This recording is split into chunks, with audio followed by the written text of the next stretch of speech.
Samisa, oui, Samisa. Samisa na yomi tata. Jésus, Samisa. Samisa. Samisa na yomi tata. Iye koketi wa nyuma o, manga nyuma o. Jésus Samisa. Koketi wa klusa o, manga nyuma o. Oui, Jésus Samisa. Jésus Samisa. O Samisa. Samisa na yomi tata.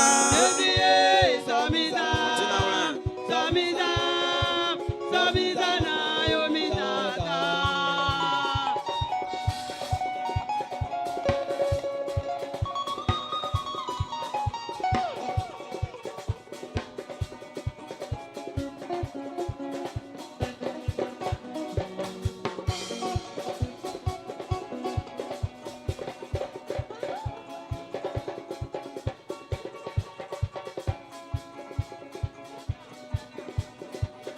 Alisa Jésus nous, oh yeah, Alisa Jésus nous nia, ça se nous anyangwa.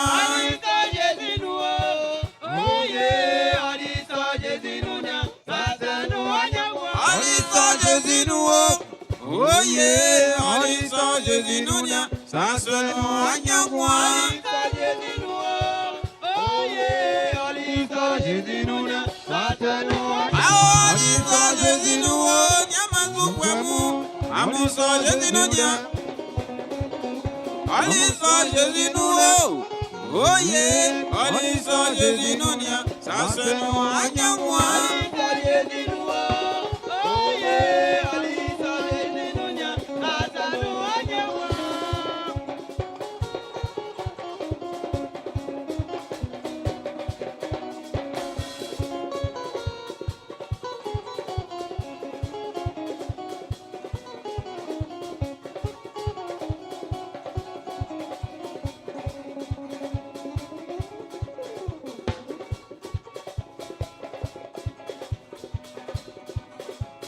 Ele moi, oh yeah.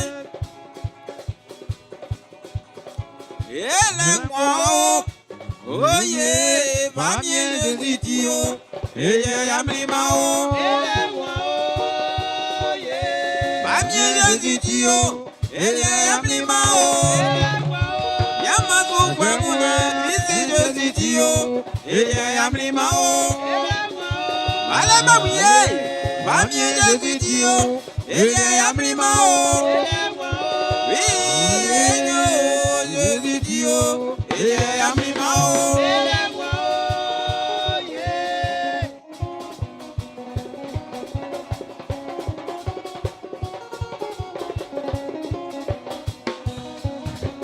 Ele moi oh yeah.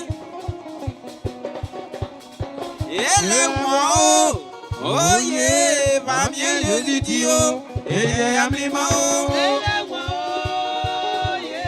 Krisi le zitio. Ele yamlima oh. Yamaku kwemuna. Va bien le zitio. Ele yamlima oh. Malama muye. Va bien le zitio. Ele yamlima oh. Ah oh yeah. Va bien le zitio. Ele yamlima oh.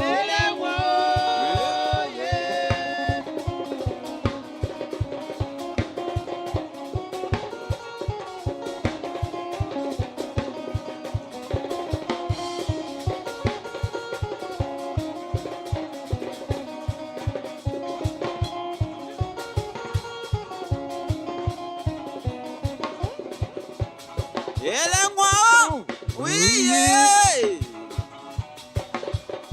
Ele moi, oh yeah. Va bien le zitio. Ele yamlima oh.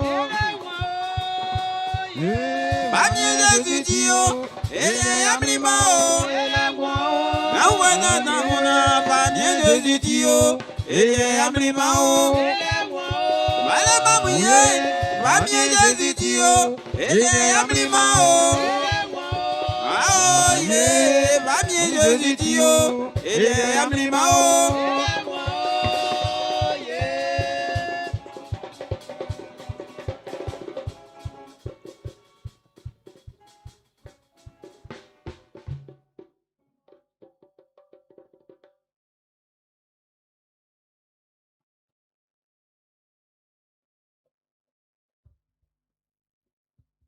Alléluia. Otimian Klungengele mon Yamulike, des fois Jésus et Domaino. Et il est Jésus et Amliman. Alléluia. Ça olengele mon Jésus, moi, les mots Amliman, tia olengele mon yon. O meti ma diakungo, o kulunlo, diakungo, on en voit. Non, c'est qu'un bon banguele, wa banguele. Jésus, coulole mo couloir dans les traces. Il tient mani notier, ni bolenga, haulibo, quoi, bali. On serait un ramino, que namo, o balen, o young ben Jésus de maino. Ben, ya kusuma moya baklaba bama, mo beuli kaye. Nzuen tibe, nkulabe bama. Estra nanga manke ma isura lengo fama iwa ma be violo Jésus ido maeno ande asonu e ketitiriensa ke yo e un keselil nyon ba yo e afablen e fai ma be kwagu e abogo e klebe tien manya mien imvle o gasona ma e kanga ndemo oyen.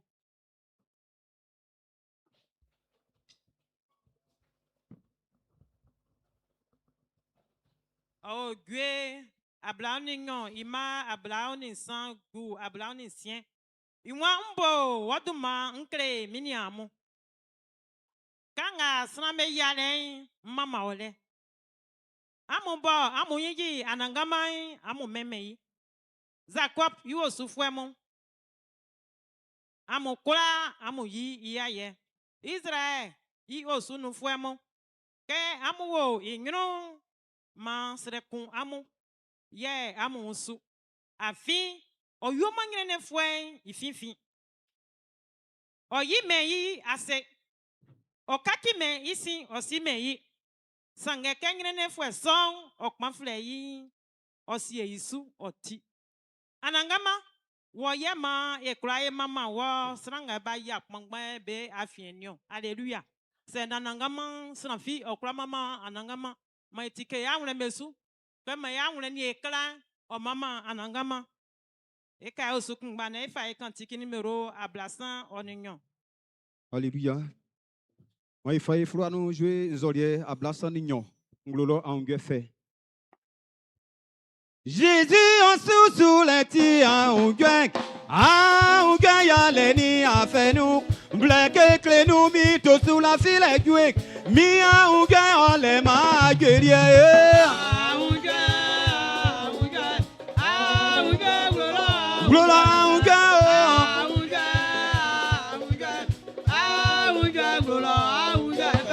Jésus en sous lenti angue ya leni afenu bleke kle nous mito sous la file guek mi angue on les ma guerrier.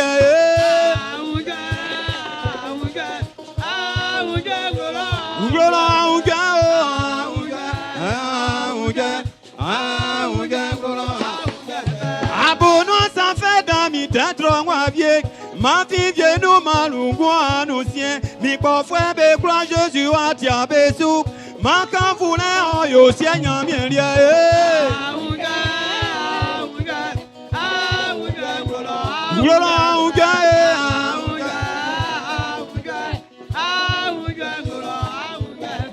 Jésus miti des fois au crémianti, au demi santé mon béclano, il clolait dans nous, ça s'ami qu'un clan, mimie mami trawa, il genou.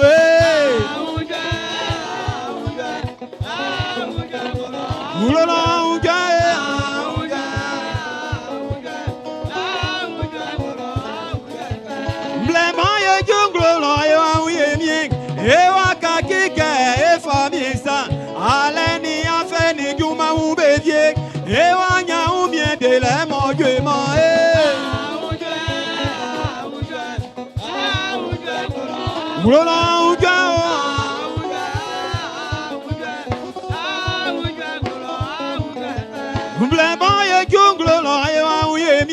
ewa kakike e famille ça aleni a fait ni juma ou bédier ewa nya ou bien de la moguement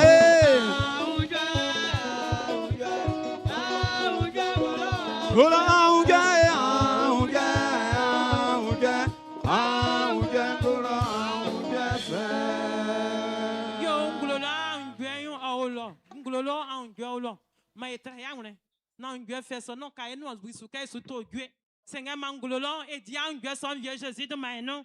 Maïkale Moïna ma effacer Fanya Fakinya Miesano. Et si on voit Benyamien, il y a la onsu, il y a bien bon et à qui m'enseigne, au soupasran, au guasran yancé, et à san fifi, et la wassé, et au mot, et au cla, et bien Jésus-Christ de Maïnou, on voit Yamien, kayo sakun, sain, au lebo, closran, comment tu closran ti, au cla, woman sasson, ibo, na wa wule. Sanga o nyamie olie anwu ibo okwa anwu iwule afinyele ke ati nyamie ntie ma ni ani engwansu anangama yemi ekpli sambie kwa sekenzu tie andeti chen dan chen sambo fata ke mama nyamie ye njue oto ngwa yemi ekpli asi sanga tie ma ayo som anwa yo so na mafa kanvu o baba mo duma fusa titi yemi Jésus Christ duma inu blenga wa juyen wa juke e mama e jiwaye e kanvuo e sraoke kulanga boya yon mo wa wesan otinge o sakpan o traisu ye yo ma oduma fu be kulanga ba beta osien bo wiem bo be su wandi vie me kusui be su pli loto be anangama o sakpan tran be su na be toeni a unjue e mie Jésus Christ do mainom ngwa mie pli kulao ma kanvle ni ye jile oyole satiti emie Jésus-Christ de manu moiso. Amen. Amen. Alléluia. Et croyez bon d'ailleurs nyamie ya. Bon mama anangama we ya fiwa na kenze su toti ko fi adika bia. Anangama we ya fiwa. Iwa kan kula ga mabe ya da nyamie o be afie. Bon na nyamie ya afie nyamie na kula da.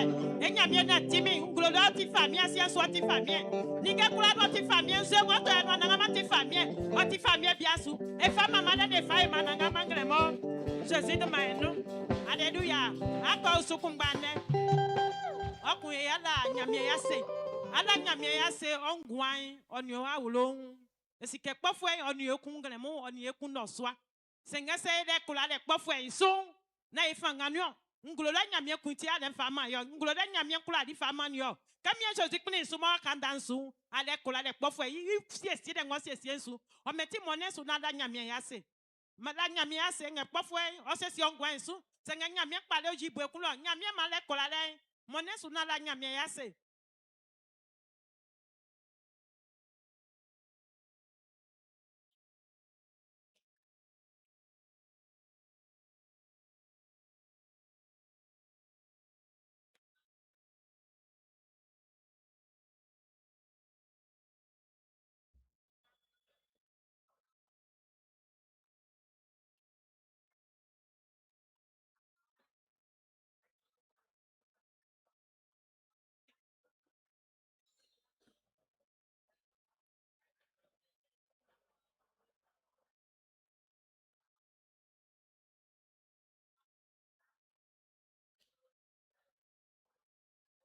Ala nyamie ase kun ale ase asonungati.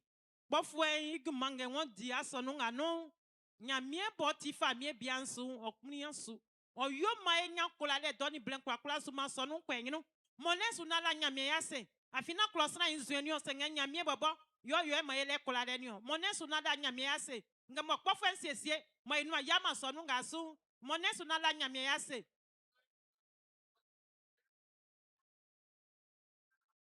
La emi nyamie yase afisa etele fanga nete kula ite ba nyamie kun ole bo kun eti ade ite ma etele fanga ma ite ma sonu ngate jinglo monesu na la nyamie yase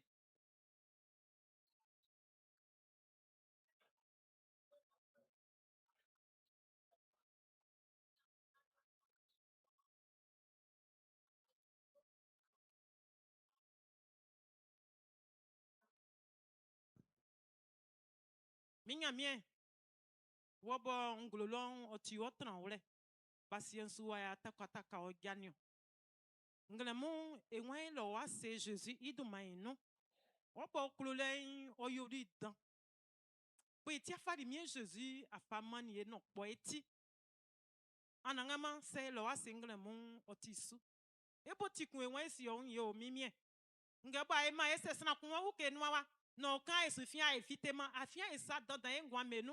Pas faut un petit blé fouet, on t'y a tout bois fouet. On boit tout mon titi. C'est comme on t'y a mienti. Madou makula di wakanda nsulo. Ngobo si ngwa isu ino yama elo wase. Asonu nga ngama pas faut kuno ko yo na sonu so nzanga tonu.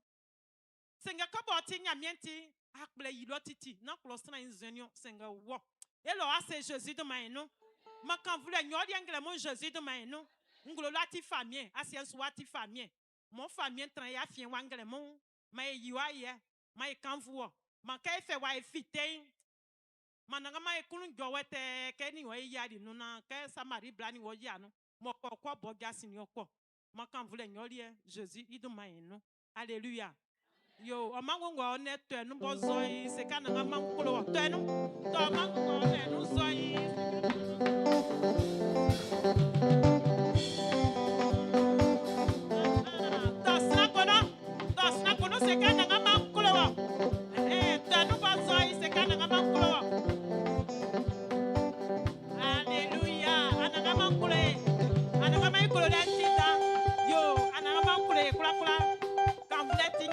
Jésus de maïno. Yo, en guessano. On dit que le somme en a fa coulé. En guessani que le fa coulé. Et ya inglo. Et ya inglo le sa inglo. On met ma égua assez. Gue unso ima. Brimo gue mama anangama. Afi oyosa inwansu. Ntogwe mbo frère anangama bo likefi onman ici alléluia yo et atogwe mama anangama bo likefi onman ici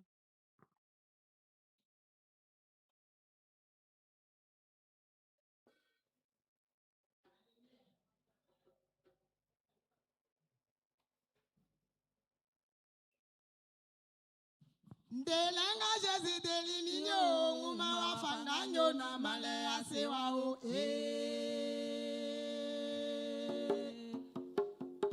Amfwe gbanga nyamye silie o nguma wafanga nyo na male asewa o sie Engranglo ne yo Ntranse ne yo Nkoto ne yo Na fiatinge ne yo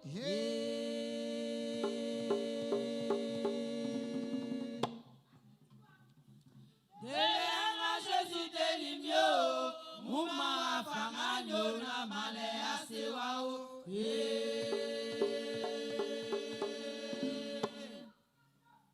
Delenga Jésus delimio Muma fanganyo na male asewa o sie Ndrango ne yo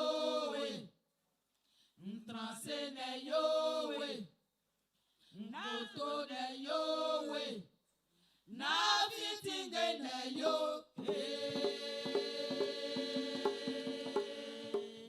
Bewa ukamima mama nangama Ebonyo kumwa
Yo aominoa o.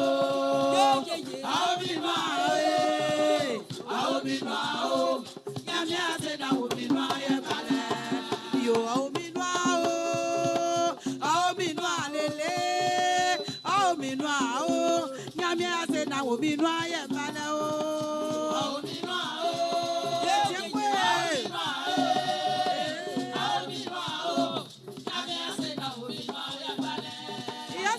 Mi no mi gra grama, oh mi no mi trama oh, oh mi no oh, nyame ase na oh mi no ye mbale oh, oh mi no oh, eh, mi temu ye oh mi no oh, nyame ase na oh mi no ye mbale, okongu ju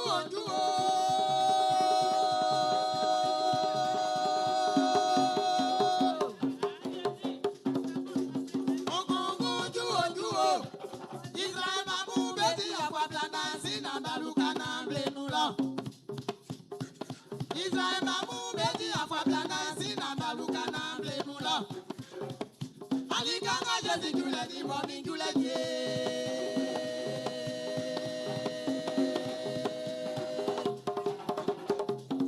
Likanga jezi jule di bomi jule je. Dadi janu melewo, anu melenyo, anu meleyo, dadi janu meleba.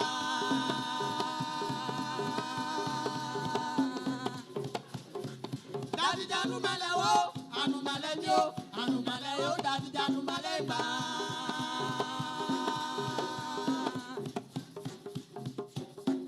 Nkungu jojo.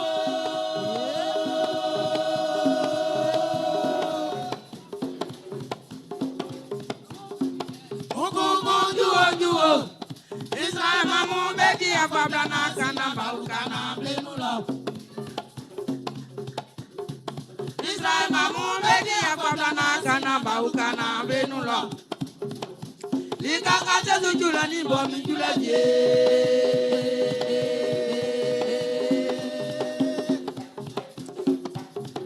Lika kacha zujula ni bomi jula je. Davina no malewo, anu malemyo, anu maleo, Davina no maleba.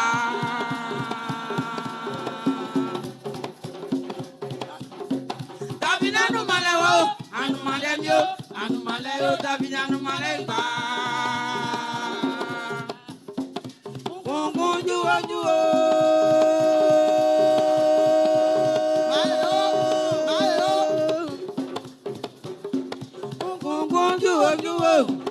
Israel mamu beti afabla na kana baukana blenulo. Israel mamu beti afabla na kana baukana blenulo. Likanga chezu jule ni bomi jule je.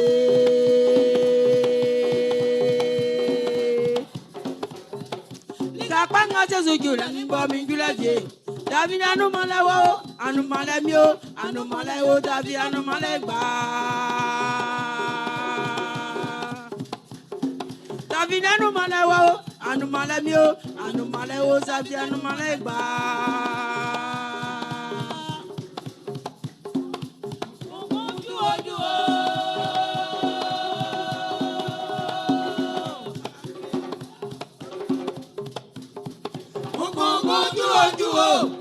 Israel mamu beti afabla na kana baukana blenulo. Hey, mamale. Israel mamu beti afabla na kana baukana blenulo. Likanga chezu jule ni bomi jule je.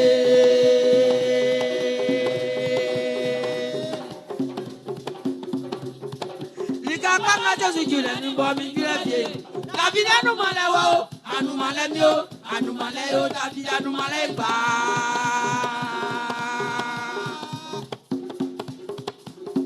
David anu malewo, anu malemyo, anu maleyo, David anu malegba.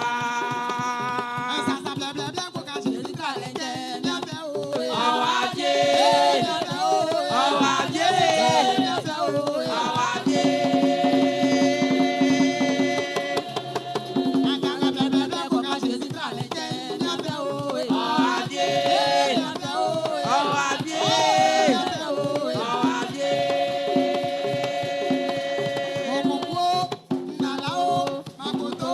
Makoto,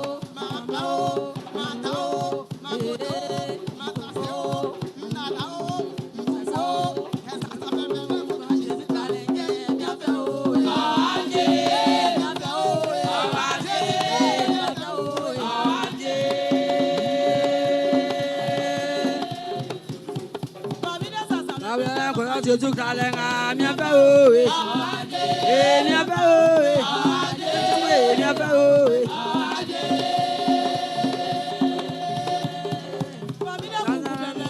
Jésus Kalenga, mi apa o, mi apa o, mi apa o.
Alléluia. Oyeri, oyeri. Sengengwan, gamoe, amusa, omien, ankremi. Ils sont tiers soir quand et à sa miamu et fa écre et minya mien gremonio. Ils vont se namo. Amu fa amu le isanu titi. Dit que ngomia amu sai amu kan klei oti efia ole. Alléluia. Ils vont ninge ngomia e sama e kan écre et nya mien wa yo ayue. Senge e a kan écre. E a sa mien ya oye. Kofi e no afite nya mien wa de moi wa sese wa maye. Et asra sa un sensu ne ikiklisu et asra ifaema pobu de asono et ase anamanke o fait wa wesan o fatinge asonu song alléluia kanga nanya miewa we ni otingele otikekele saya ya kia engwa ino ya kia ino nanya miewa wa tinga e otikekele isanti ebo ya ekun ya sra na manke o fait wa wesan o fatinge pobo de asonu c'est otu asa mien monen suna srenya mien.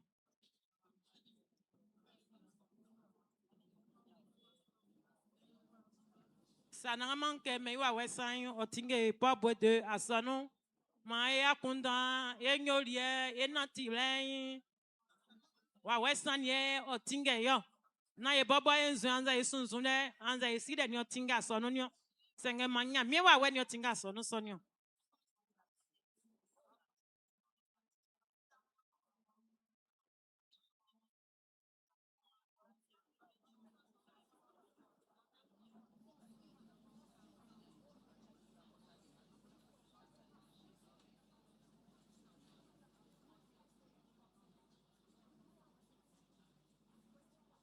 Insanson et astra fama sonu se ma ngo me e Côte d'Ivoire men wai ke manya mie ma jajale ngebe jajali ma be kra be ye no Jésus do maino okun estra fama ya sonu kusuma jajale ni sesere nga eseseri manya mie ma e kra ye no Jésus do maino monesu na sre fama asonu ngo Côte d'Ivoire se mai oni pobre de rien ma ka jajale nga ma e jajali ke eya saso menua manangama wa wema e kra ye noa afi krosna kra ye noa iwan sesna nkpla soa na ye nangama wa kpla gwe ifelenting ben ma ngama esieseri manangama ba otinga e ma ino ja Jésus do maino.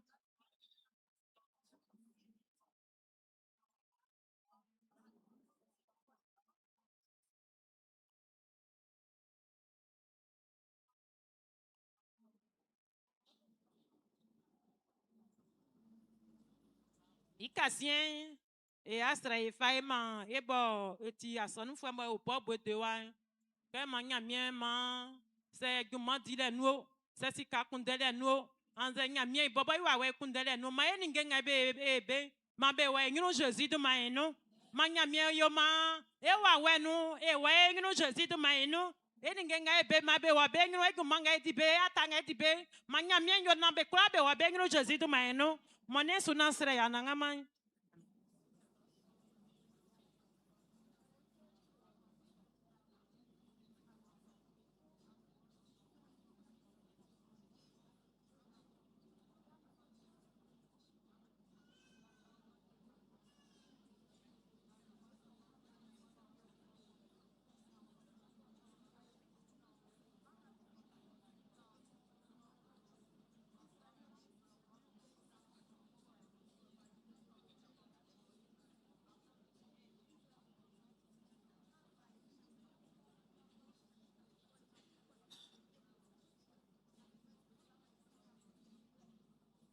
Yo, emi nyamie wa dumo wa yo ometi ma e bonde na e la nyamie ya se afie la fisuke nga Israeli e nyamie wa dumo wa yo ma ifa kan vula ni fa e mei afie yo ti nyamie mo te Israel meso.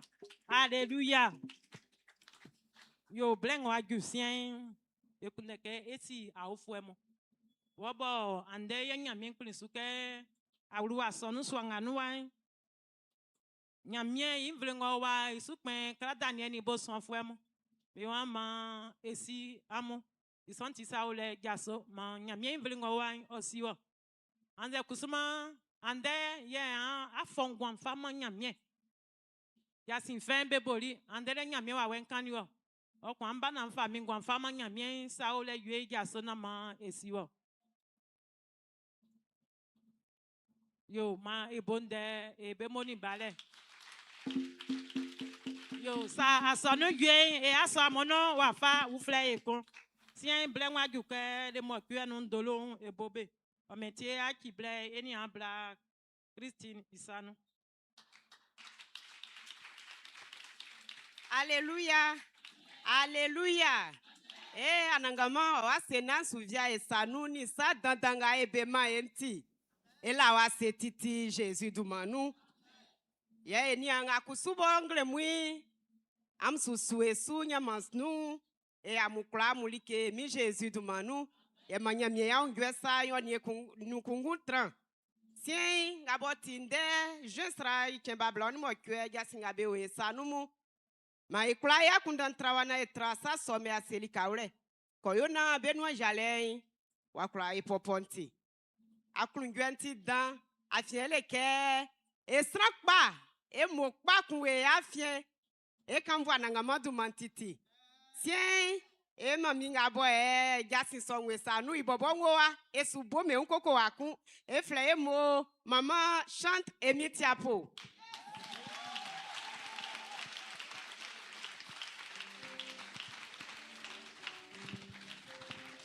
Alléluia. Alléluia. Alléluia. Wa menga vitamine no e. Alléluia. Babani mami mo nyamuri ke chesi tumaino. Nyamia isramo nyamuri ke mie chesi tumano. Nyamia bo rasran su uragwase mo ramusu mie chesi tumaino. Mo niamu gwansu mie chesi tumaino. Amen ye. Ngremo nga bete so enwa mafienwa. Nyamia si anvoe omani eduma ke edi. Na ifa eduma dan ibweja si memwono.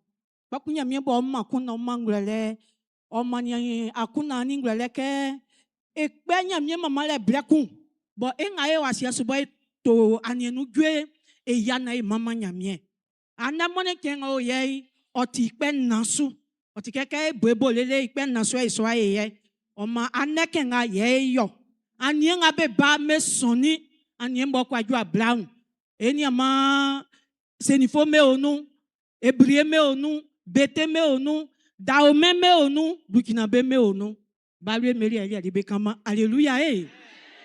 Oma mbana masamu. Anya kish. Amblama ke deseju. E wana iko mama nyamie. Miye situ mayino.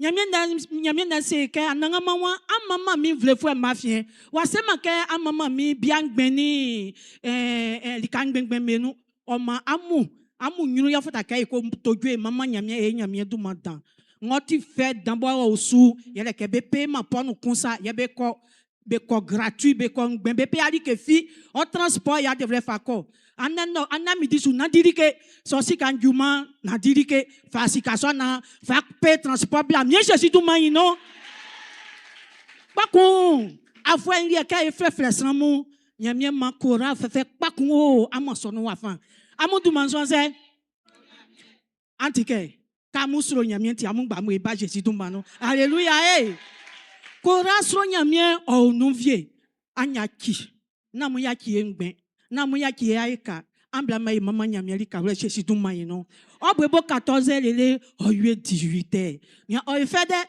ka be mama nyamie lobi nu bo be si abre musa on aba ma be akanu na ekre won na so blamie Jésus du mayino se ebo ekuna mama nyamie dike sukusuku ngabo egwoto fo emeyo idan ka okpesu o ma ambla mai bo ekun na mama nyamie ka wle Jésus du manu amen ye e no so anko to gwe ou bien to gwe kanama o nto gwe kan mi nyamie mo du mafu esi nyamie mo du mafu oba yiri mo du mafu oba mangwa mo du mafu enu o nana baba asa sumania mi nyamie mo du mafu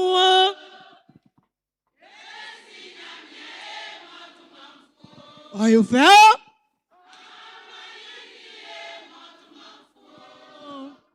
Oba mangwa mo du mafu enu o nana baba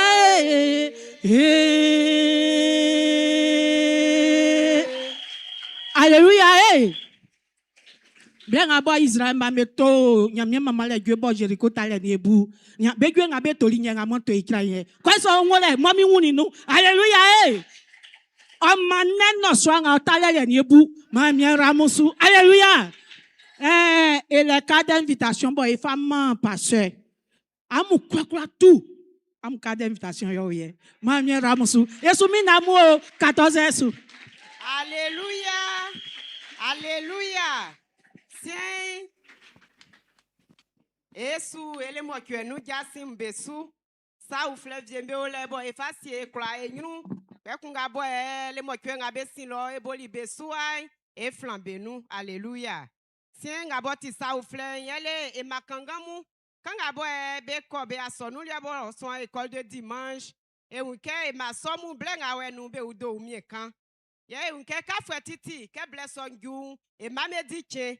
Ye be ke son yele aimasi monnaie. Mone nga imasi oba ya mamu be di be kensonyo. Bakanga nga bo ba di afwe bruni nyon gwasu. Kebe se ke ngle mu don soni bwe. Lele bo fagyu do brun. Ye masomu be akpaswa besion. Ye do bru lele bo fagyu mindi oni bwe. Bakanga nga bo kusu be na dima afwe bruni nyon. Bakanga somu be akpaswa liye besi. Ngalie ye be uruwa nga boy be abwebo ekun obwebo moneke jesra ichemba bruninyo isonti mansien ni niembe tina be klaba siesie blesson ye sanu flanle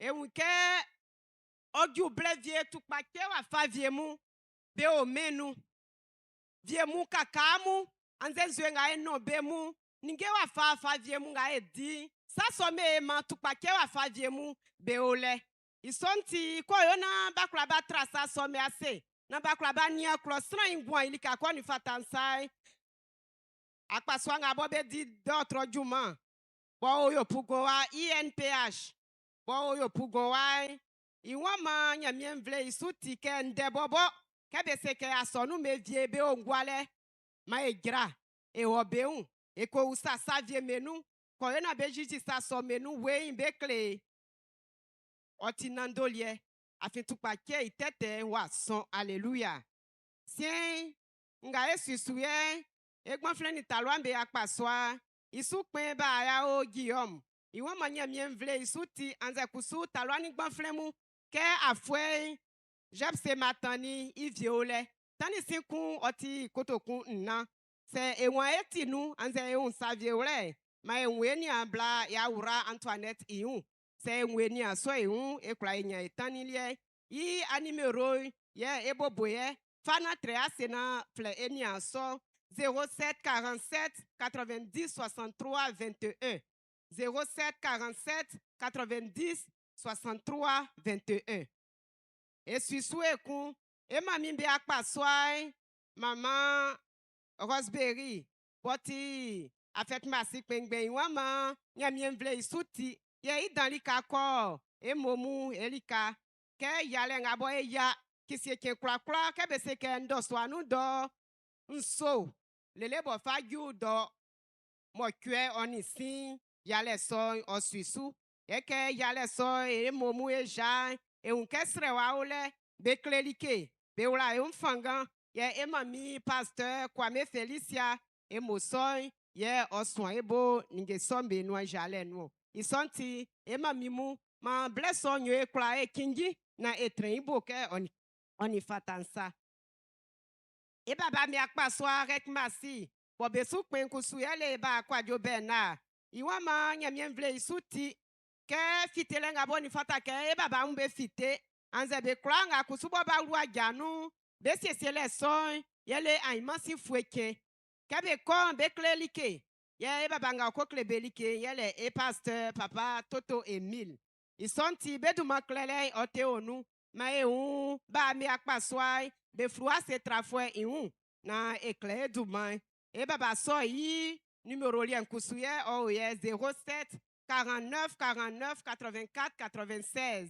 07 49 49 84 96 ye esi wa okpe ewra ekun yele nembe taure iun ninge ngabo ebwe kasie wa titi eun ke du maklele ote onu nenga betai pema pekun anokre Ye ko ena sraku akra tranli ke klewa so ibo oni fata ke atanisika kotoku ablasan oni nu. Katani ablasan ni nu oti like klewa akpaswa nyoso ilie. Ye jale nga e baba me kusube ya bobe soin like be sre nyamie e unke kisie ke kra blesso ote suisu isonti ma esimu besuti na blesso nye benandolie ndo swanu kra ke be se ke don sieni sin esime yawa ngari kusu oti akpaswa nga bo oswan kango wa i jajale i jumali ngodi bo ofaswan asonumbo ofaswan bakanga mebo e unke donga wensue mamu be umi dole blenu se ania ba melikai e ma me nwura po me susa be ko pe sa vie ble engbe yese ba so e trabe aseli ka kun e unke kebe o klebelike wo be sati mi awai nwura le npesu isonti jesra ichemba nsie lele bo fa gu ichemba bruni mo kwe ye nike so bebo iklele bo isina bakan kun wa tremble sombo on fata ke sieni nie etani sika akoto kwa blaoni nu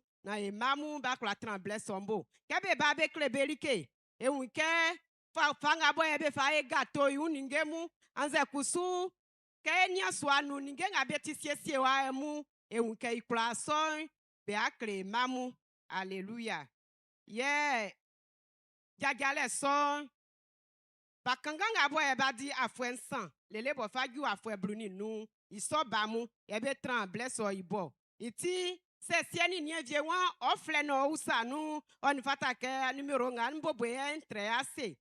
0101 57 75 02.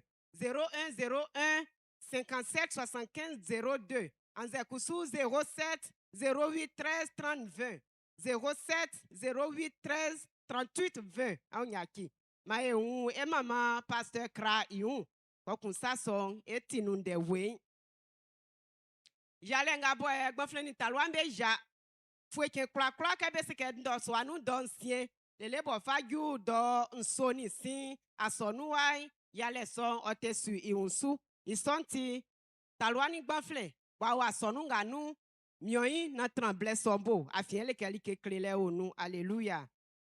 Ye e su tranle pata nsan e unke sranga bo e auru no imansin ye je srailie ole isonti kebe se ke je ichemba blue ye blesson o ba isonti ma ekra e un e mama ngo trae ba me frua se trale e una e un saso inuwe akpaswanga kusubo ke sato esube ni elikai boswan social bo asonua iwo manya mienvle isuti keke uruli jestranu ko fe ichen klikli lele bo fa gunde mone bo ti kemba bla oni mo kwe kale ngoni fata ka sonu ba kun tan ni otisika kotokunkun ponu bruni nyo oklate kango sanu fana nia sania na se ahuma savie ure ka sonu vie e baba ni ema mi me ongwalo e matambe na be jiji nukle kwa enanga moti kale bo wesu e kla etani na saso ya kla suisunti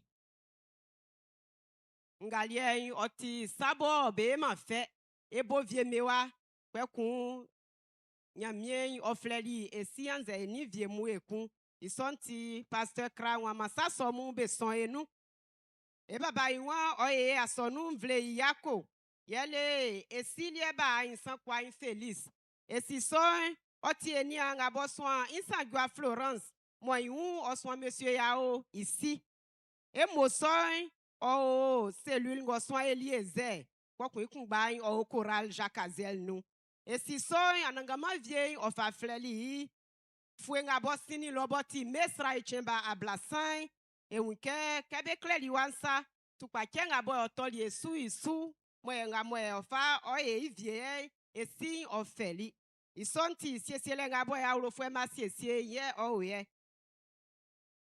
ai masin jole boti jensra ichemba ablasan kebe seke ndo swanu do nso lele bo fagyu don gloin ensu tranle ole yopugon ando kwa ye yanga bo abelo boti jensra ichemba nsan betran bensu akuro ilie yopugon ando kwa kungbalo iyango susue kun boti jensra ichemba bru beko jie baba yi Fouensi ou les soins à boire Didier vie, y'a be fait ici, be quoi clon à boire soin, kondro kro, y'a sanou à sansu. Y'a il faut un aboti gestra chemba bruni kun, be ko suma ici so ina kasien, be closo i asielie isu. Ngalia kusu, eba kungba yuama, e kwa esuti, ke on fata ke jana e fonvo a urunga boe. Vie sanya ni be, e mo kona ya mari otans. Boti e baba paso ya o ibe iji, i vielie, ay mansi, mlan, boti je sra chemba kun, kebe se ken do swanu don so, le lebo fa yu do mo kwe on isi, asonu ai, on fata ke e krakra, e ba, na ya fonvo a uro sobo e saya onyani be, isonti, e si me gina sukpa ke be kura nga beti gwe to fwe, bo be we afien wai, ma akpaswa son, be kura be tran bleso ibo. Yenga kusu, e mami yawa mla Monique, boti asonu nga nuwa ba, bo mesra iche babla onin glon vie ofa delie sanu, gyagale nga bo a uro fwe ma gyagya ye o ye. Yake, boti jesra iche bansan, be insutran le klikli, terengo son zenit o abigyanwa yopugonwa. Ye yang abo wa susue kun, boti jesra ichemba bru, be ko jie mo, fwensi ou le swang abo sipofu, kilomètre 17. Ye be fe be ko sando, sakasu akpaswa isu. Ye ifwe ngabo susu, boti jesra ichemba bruni kun, e mosoy, e unkebeko le inakasien. Isonti, kesa some gyu, manya mien iwa wey oswan ebo. Afi blenga yo nuyen tikekle. Nya mien denkeni la. O fuma enu. Kesa me gyu, ma iwa wen swan ebo. O wla e fanga. Sien, blengo kai, manya mien bobo iwa wen tinge e Jésus du manu. Amen.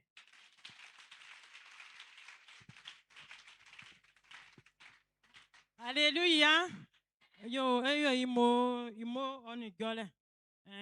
Ikra pora cellule ngama bagyo yo ba sin ikran ici na akaba amusie si amu emiti apo oken ikran ke concert ole concert sodika yole niangon à gauche niangon nord à gauche à son nous assemblée de Dieu violent le fada ke eko ya 14h so sunio donc di kanyole eni ablambo lindolo a ikrana ibe e pasteur no be ngela ife prezi il y a train il faut voler mlankenio c'est une blague o amsan.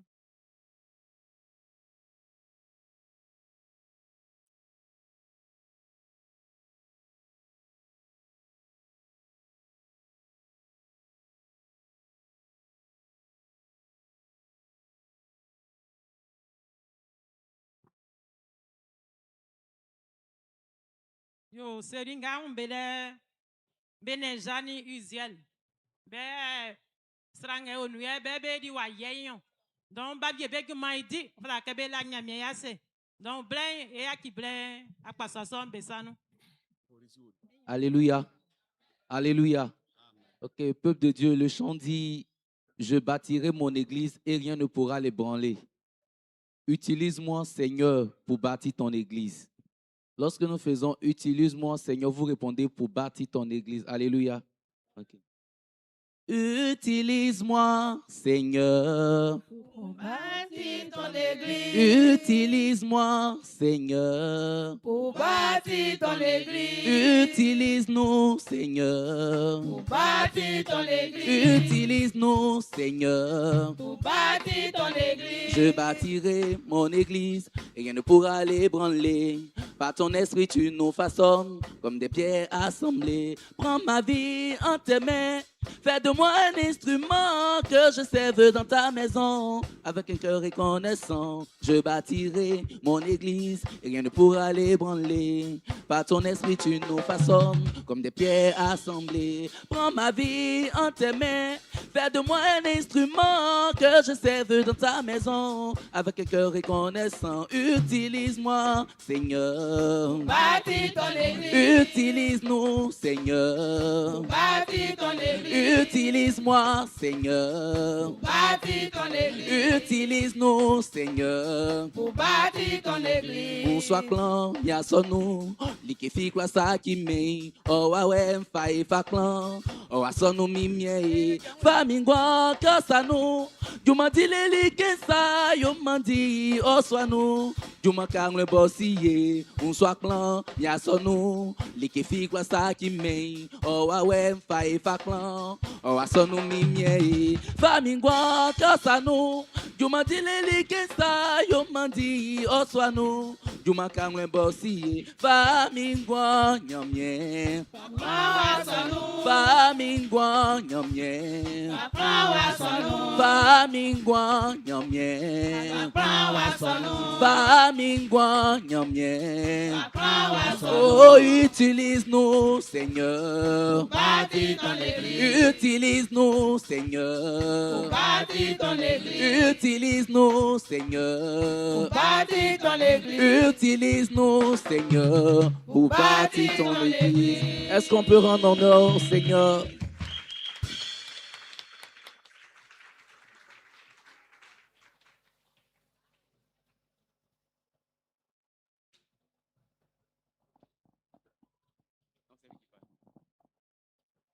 Alléluia.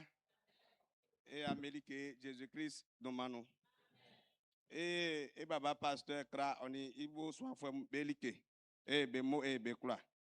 Et cellule usuelle, on est cellule Benaja. Et Bemo et Bekula. Et Blairi Ngabo, à son série, il y a les joints anglo. Nyamiema, et Koussou ya vieille du mari dit. Oma, Likengabo, et série que, et faye, Emma à son nama jumai okla wenyunu kay gwali sali ka wrenyo enyani kodoku ya nyo kodoku nguna ponwa blanc. Alléluia, ma bonne inyamiye. Ama c'est asonu nyosu we afama e pasteur mu. Benga ma mekusu ambama celui anyaki amubla. Celui ni feke ngai kan le o feke. C'est lui qui m'a dit et Ambla ben sunyamie. Alléluia, ya ngokene mai blase dulo mai sunyamie di kawle.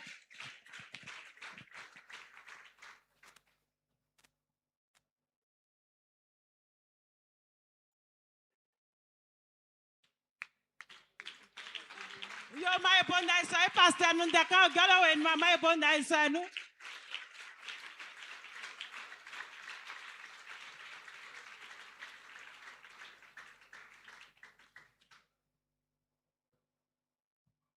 Alléluia. Ndenga silmi kan fait donc mi nteta venir quand vous blenga to mi. Ma mera musu je suis de maino. Sien ni amongle mo e amolike. Era ino aflore mamon. Ma mi nyamiema amon jamu fon. Likenga tikba ma sran. Boye onye oni be yano. Otiti nyunu yanzwe o ke yo menso e dwedwe. Ma iso nyame fasiam gwa musu je Jésus-Christ de Marie non. Ingla mui nyamie malie moi dans moi nyele closran ouais famani même moi famani a robocon on famani a sonu on ma kaiti nyamie soufouin nyamie mi siècle comment que et jublé ma sie nyamie sran eni un vle be blé nyunu na be kam moi soin et on de be clé yele bakla makon moi nyamie famai inyamie isanu faurale Oma e a susungle moi. Sange kane a juloi jasi viembe ole moi e flambe nu. Ye nkune kenyo e babanga be fiu jole ikrai ni mami mu be mo e cellule mu. Amoni nyame juma idile. Elike kranga e asono no ma ifa isa ifa urano. Nyame juma bwana nga idie kole. Sana viembe te twa be jasi. Sange e uramu fanga. E uramu fanga ma amunya akbui. Ben abe le be mi abe Okun se engamoy na kula bama vie emie okun ya ekpikpikpi baba me ndrofia iuka omie okun esuko enyin nyame djuma ile no fete nyoy okun ay ekpikpikpi eti be ngamoy be yo na evie mu ikalo kokun eniabe ma eyammo eyamukura am ngamoy be afa djuma be ra musanu asonu nyonsunu ejuble ya ujoso ye pasteur Félix akuma moye otinge asasoy moikun manyamie oukamu asono sema ya dangam ya no se boli unjo an frano iti an ya dankon wa fanu mani chike ya yunka soma iti mai mie na ikrei du manende se ivie okon enu ato esimu bebla ivie ku sanga se twetwe ja se chemana bleka se no kokon amie isa ejuma fabruni nyon ngawo asono ijajale noi anumasi eyali de plateau lo an ya esimbe urali efonga ke ura eunfonga asono bomenu nama ndanga mo talibe eyabe noa nama juma wakra wenyu afiana ke bisamia sikaun ngemi sisire oni ngemi jajalenti inuko le ke anoma efi yam soklo se amia ukamole ngabalo ya kenunde juma nga bruni nyonga ikendenti ya krak bana so no so dankpa ko yam soklo mo anoma anyanga yo ya louema likavie e kura e nyama be an yanga me be sufite e krokra e sonino iye clan ko banya me nyunya ivie ole sange ina viema itima yemie ina ma edijuma so we nyunu se o nyamie fe asono iti inu antoli gbengben mu nyamie sramoni be ngabe so be bom ke ay mansi ke fe ya mo faju fu ele an yam sokro professeur conférence nationale extraordinaire Oma baba surintendant ni mbomi baba délégué et akwan yasoy ibo ma tra ya kundanu unka iboli jokun ikira kama baba misima sonti kokun be frani nu ite man fasi nyonyo ye esu trane pata nsan ba mi kani nfranu ma isisi eu na blesso nyi klama ye famille ablasani kon be klale engwanu nkeke evie esu trane kokun Chemba nyonga susunu nye sugru blesono ama esi nwe amulike ye nwe ura mu fanga e bakra Daniel ke esisi e wona ma blesoy o e black back o e eninyami enu yale black dan o e enyanji le black o e wa wenu nyine black o e ahoro mesura le black o e ajanya le black o e jumandi le black o e moye dandan black o e baou le black o e sura le wa fa kokra i black sange ke son aunque no akra ifi afangamo abobo aun asisi aun ino iti eura ikokra ifanga ma miera emie jeje de mano amen sien e frère e baba ni mami ngamo nya miera li besukan li be boli no kokun ofali mo so mani be nke be blawa yele arobo ngamo e frère ba kona arobo be bla mieux qu'on a un fond, non quoi si, voilà, merci beaucoup. Baba ni mami quoi si ambla, nama et sobe nous ni d'abole, et sobe nous, et sobe nous, et sobe nous, et sobe nous, et sobe nous, mais et sobe nous.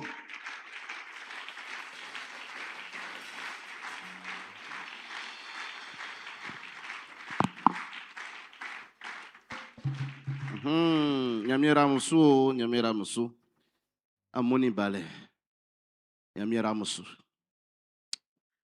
kana ya suisu maiti nyamendenga ekanga ndengo tiklewa maki ndetre bru ekenge wa bruni san of agren wa bruni ancien ma esiesu strambe fali bakanga mu bleli ke ofeisa fwa besu sange isonzon fwe mu be joli be ke Jésus wuni isoy wayome ife na wasebeke anyaki bakangambe numa be bla nsi nya na amfwan be afin be bo be yo be unke bakanganga musai be enya miensie be na wre srango yo me unke bakansai bo fe me un mama nya mieke osie osuyoma menga nya miensie inu fo emlomlo Iwa bluni sien. Oto isa blaribe. Ofe isa fafwa libe su. Ye ora libe ngwan. Amen. Amen. Bakan inyamien sanufa ulale.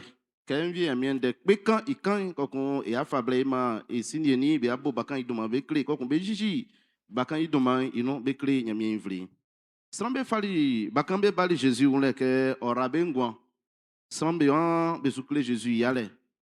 Il est fan kle ke bakan be kle man nyame kli yale. Be ti man like suku suku nyamien nyunu. Sanga nyamien nyunu bakan be ti moye like. Be ti anyunu nyalike. Nyamien den seke bakan be ti nyamien benga moyen fa bakan ofamani be sura le dike. Ye moti nyamien irika inwe bakan be ti iaja ajalike. Like ngati ajalike be fa be sa be disu be fa be like be nierika.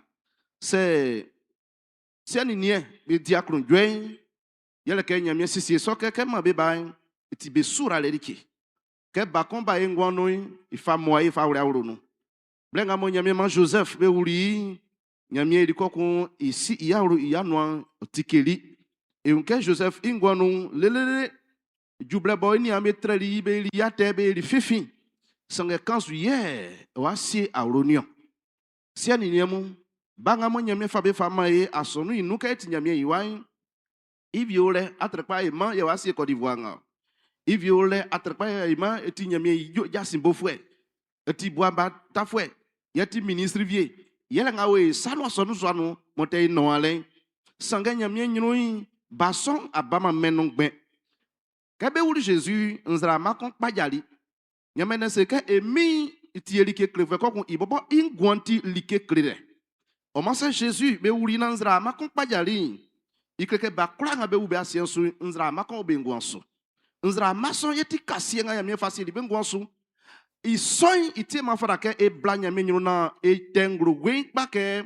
sia nyamien strani vlenti e kunsuke e fa bayuri nyamien sano afike ko e soin koko nyamien sasa bakan soin ma enian bakan be krabeti stran sanga banga be fa be uri nyamien strano ini bakan be na fa be dan uri nyamien sano ba ke obe afien ntike ya kundan sukan ke be uri Jésus itien ban tue su be fa be uri nyamien sano sano kon jasoli Hérode iwe su kun Jésus afin be se ke famille kon su jaso nyame den se ke tibe kuni baknga bele tete sanga Jésus ba kumei sa konseni yele ke be fali Jésus be wura nyame isano na ke banga be kumbe wura be ti asran nyame nyuno sanga kamo isini ni be fali be bali nyame nyuno be afali be wura nyame sano ke wa afali amali sanga inyuno ni sinti alienti nyame sasali bakangwan lelelele o mali ke ngate bali asenso ino yali isonti ma bakan be nyame sano fa wurale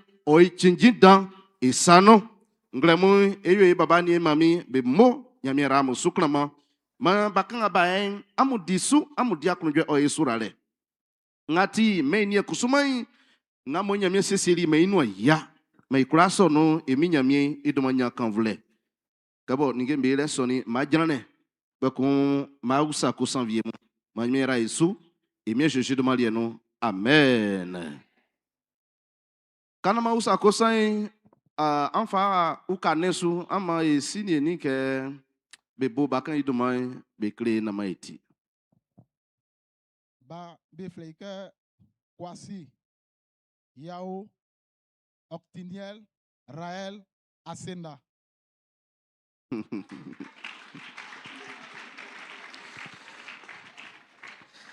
kwasi yao otniel rael asena yo ngale etiri kwasi etiri yao sange otniel rael asena ma isi me yi na ma aukai octiniel otinyamien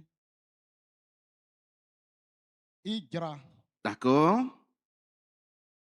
yera rael ni rael kusuma oti anangama ijangwe yanagama ijamvwe ye asena kusuma nawle ba ikikli oyeli kekli famaniye bali eso inyo suvwe nawle nyame bobo osile wanvwe oma ke bla owu bai Ouli, fouet. Alléluia. Maman, il sortit un peu, il m'a dit, ascendant. Yo. Là, pour un bon fleur, que ascendant, on dit que nous sommes là et signe mes Asula esinya miasi. Ma miera musu. Ya miera musu ma ofa asena ura mono titi. Si ma usa muko san vie musange nkundeke mbunya ngwa ekokra ebo. Afin nsuke manyonu sange donga wensu makwa brukinu kan o amano do ingasi. Isonti. Monsieur et Madame Kwasi. Reconnaissez-vous la souveraineté de Dieu sur cet enfant, de manière à ce qu'il soit libre de l'utiliser, de faire de sa vie ce qu'il veut sur la terre des hommes? Oui, nous le reconnaissons. Monsieur et Madame Kwasi, promettez-vous d'éduquer cet enfant dans les voies du Seigneur, de manière à ce que devenu grand, il suive librement, à cœur joie, les voies du Seigneur Jésus-Christ? Oui, nous le promettons par la grâce de Dieu. Que le Seigneur vous entende. Amen. Puisque la liturgie est un collège, hommes de Dieu, parents et fidèles, je voudrais inviter le peuple de Dieu à prendre la position debout, sauf si vous avez un souci de santé, pour que je puisse m'adresser aussi à vous. Peuple de Dieu, veuillez vous lever debout.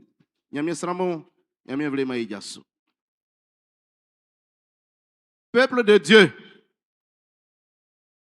promettez-vous de contribuer à l'éducation de l'enfant Raël Asena pour que, devenu grand, il suive les voies du Seigneur, il soit un enfant exemplaire dans ce monde?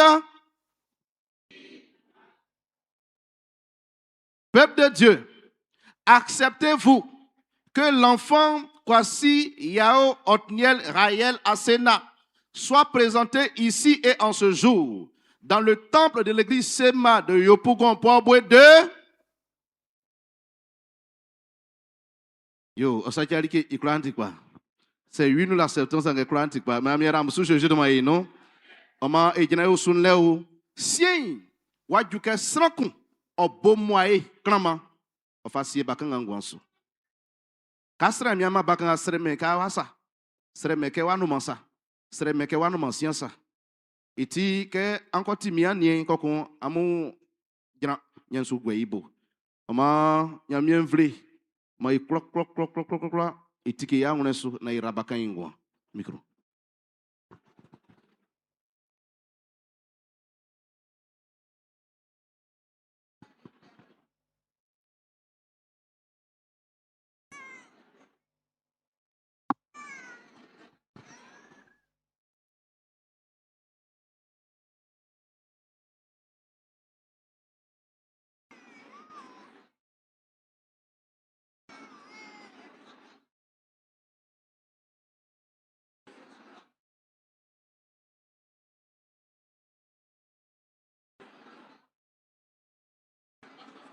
Amen.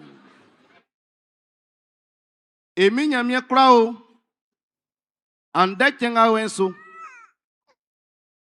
bakan Kwasi Yao Raël Asena Otniel eni onvle oni isini nimu ebotikon ke anden fakanisa e fay kreo ke fianden nzranwa aliele bakanga wen itini boy likenga ti asumeni menga wenwai me wanti ngwanso isonti sese inienso na melike fisa okpe bakanga ngwansi sanka baba abrenga maseseli ye inwa ya baba nyamie kli jajale nga mabuli yakundai ye son clan che esra wasien kenga ti moye surale nga bakanga we afaseli ngwanso mabali me sesini nimu mais c'est à refouer mes crocra, mais ça sonne, mais ça mène à ouais, je de malieno.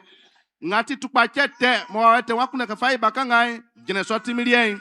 Rabangasum, isukru dileo, iya jajaleo, ikbaileo, inyineo, iunfrenoleo, ilike dileo, iwa fan crocrain, kete suni amoja sain, yema kanvre nyok macholie, resini ni besu, mabanga balien, o mabe moae, oma be anyunya otike be aro nyunu oma be like dandam like nga be stremo be na nyame ke fiande nga ifa ba nga iklewa tike so no oma be Jésus de maino kula u baba nga ifa cho sando nga sunia uye ma okrusa nyo Jésus Christ de maino amen.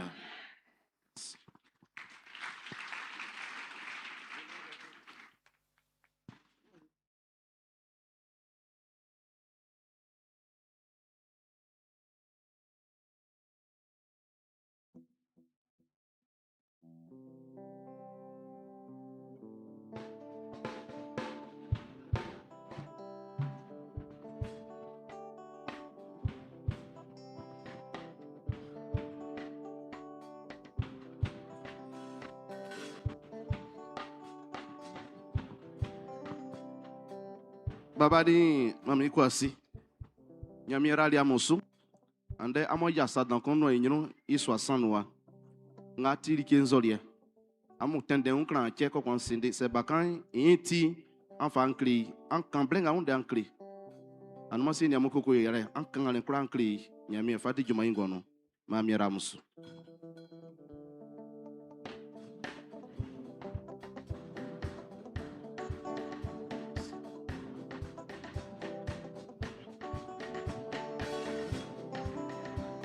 Oma blen so avi oma seri nyam be kunde ke be ya be nyame imo e fe un blay mambe okun be je ino yo nyame ra musuo ma andiye anati mo aiso Jésus de maino amen mai bonda na isuma be kloma.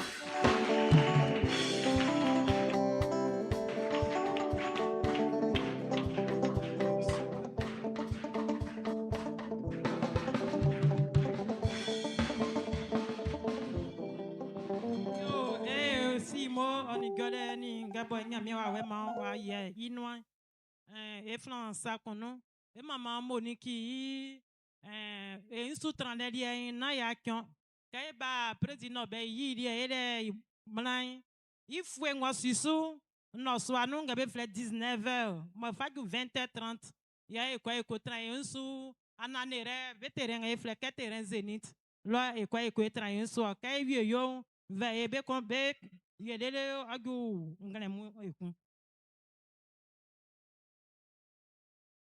Tiens, dans David dit, ma efa asena ten efa eble nyamie. Yaka eba ma ekunu ogo afin na miale so. Ngabo oboba siesiedi ya afa ble nyamio. O menti ngabo siesiedi fana fatra no. Yo so fari gasona ma bokuire no ela nyamie yase. Afi nyamie ni oma yo ikura ngama ele nga yaki ya lolo nga ye fa ebalio nyamie ni oma ni yo mone suna la nyamie yase jauna la nyamie yase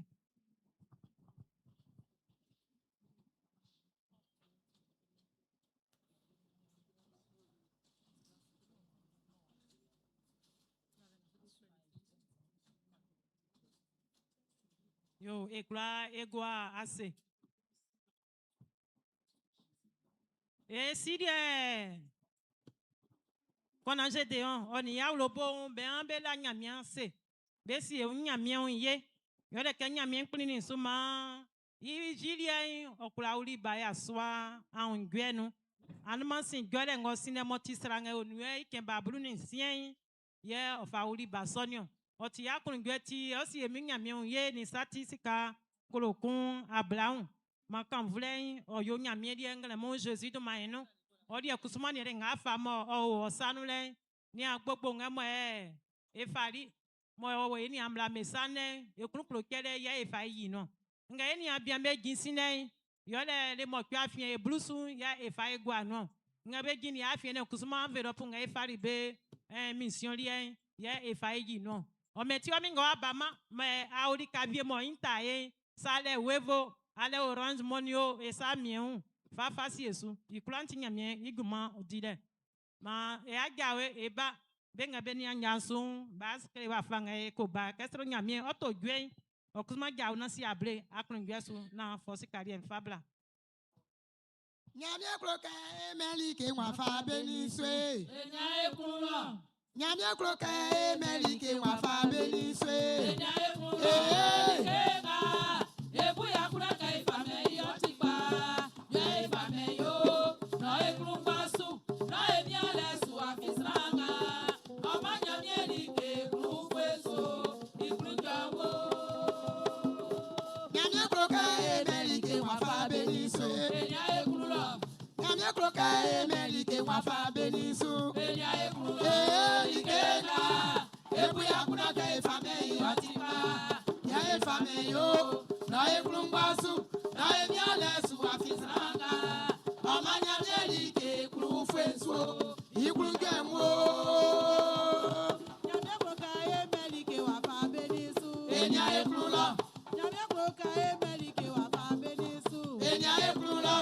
ikena ebu ya kuna ka ya efame yo na ekrumbasu na emialesu afisanga amanya melike krufenso ikrungemo nyame kroka emelike wafa benisu enya ekrula nyame kroka emelike wafa benisu enya ekrula likena ebu ya kuna ka efame yotipa ya efame yo na ekrumbasu na emialesu afisanga amanya melike krufenso ikrungemo maefa cesaria infame Jésus a kakleri eso sragabo inyame sikanya kungwe surale kwatri sofrenso maefa cesaria infame Jésus a kakleri eso sragabo inyame sikanya kungwe surale kwatri sofrenso maefa cesaria infame Jésus a kakleri eso sragabo inyame sikanya kungwe surale kwatri sofrenso maefa cesaria infame Jésus a kakleri eso sragabo inyame sikanya kungwe surale kwatri sofrenso maefa cesaria infame Jésus a kakleri eso sragabo inyame sikanya kungwe surale kwatri sofrenso maefa cesaria infame Jésus a kakleri eso sragabo inyame sikanya kungwe surale kwatri sofrenso maefa cesaria infame Jésus a kakleri eso sragabo inyame sikanya kungwe surale kwatri sofrenso maefa cesaria infame Jésus a kakleri eso sragabo inyame sikanya kungwe surale kwatri sofrenso dedi manyamieto nyamieto yo agodo palu se kabeja nyamieto dedi manyamieto nyamieto agodo palu se kabeja nyamieto akamana kanyo zali zamanya tiao yo agodo palu se kabeja nyamieto akaomana kanyo akaomana tiao yo agodo palu se kabeja nyamieto sekwalu manya kanyo sekwalu manya tiao yo agodo palu se kabeja nyamieto dedi manyamieto nyamieto yo agodo palu se kabeja nyamieto dedi manyamieto nyamieto yo agodo palu se kabeja nyamieto dedi manyamieto nyamieto agodo palu se kabeja nyamieto. Et si en angama glamu elawase je de maïno amani ama me fonga akondani ngulere ni gwegwe oma wache fienoi bi olibe kodi juma fanumu arali be swauka jirani be si wasina o yesile ononde ino yale noi be bali ngati asina ngati blusu ngati kele ba ye ino nsere ke asonu nama oyo kan vuleliki be bobe ngwai mfa cha sanu babara be suna wasonu o mamu be anya be mfu dandamu tike be nyuro timu na ma be uragwase na mo ike ka be faska be suanti be diale na mo ike ka be yikele nti be nwa be mfe na mo ike blusunga be yinti o ma ningemu oyak babisanu sange ya okrare ingrobe ngon na mami ya mekpli be unreke osulein otia krunjwe like ye oti surale ibakbere be ngonso ma ison yona be ngon oyekpa jeje de maino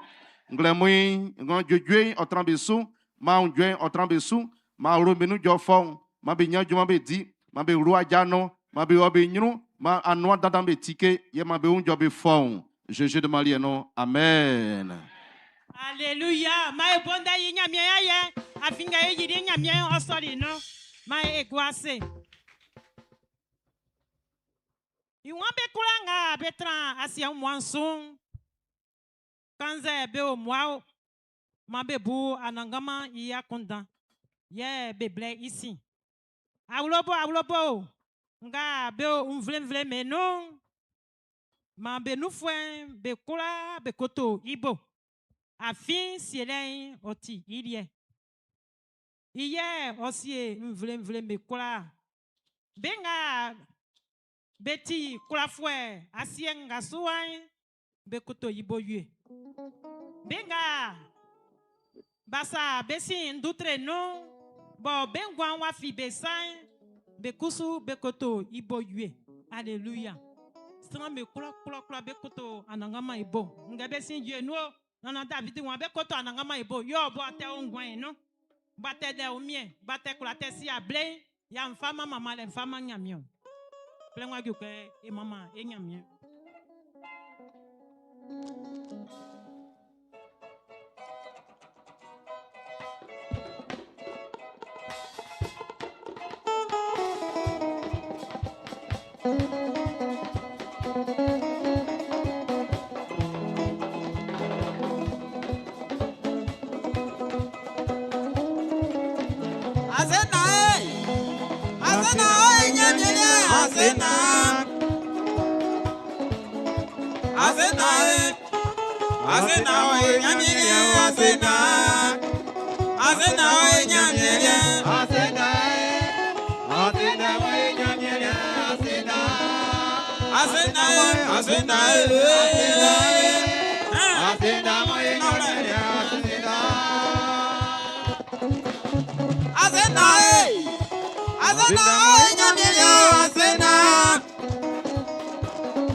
Sauli bao, obaule okinyamio asena.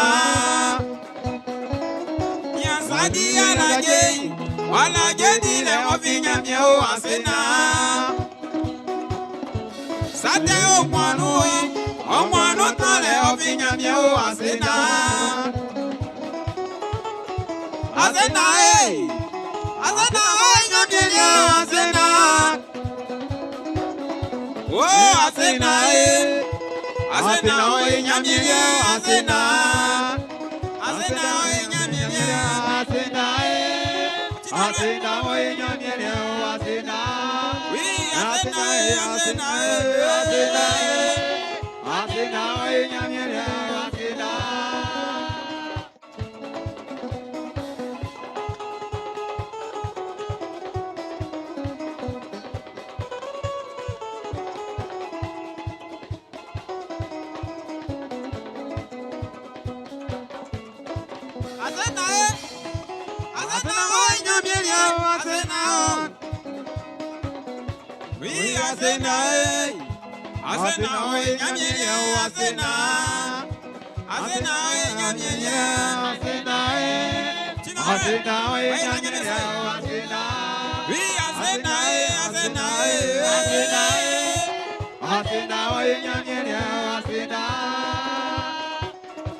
Oh, Asena, Asena, Nyamilia, Asena, Asena, Nyamilia. Asena,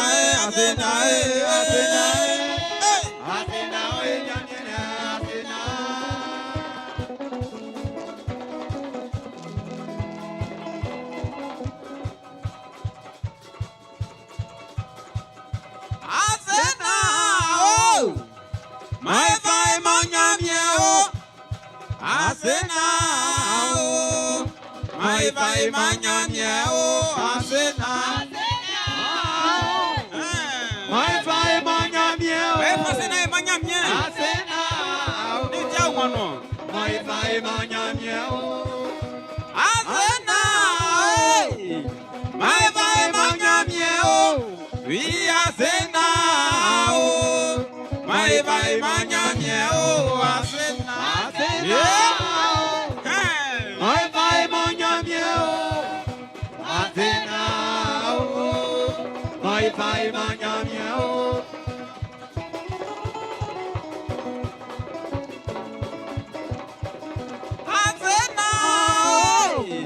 my fine manyamio, we Asena, my fine manyamio, Asena. My fire manyamia. Asena. My fire manyamia. Dele madelieti, Asena. Amwe mango sirimiti, Asena. Asena, my fine manyamio, we Asena, my fine manyamio, Asena, Tinaula, My fire manyamia. Asena. My fire manyamia.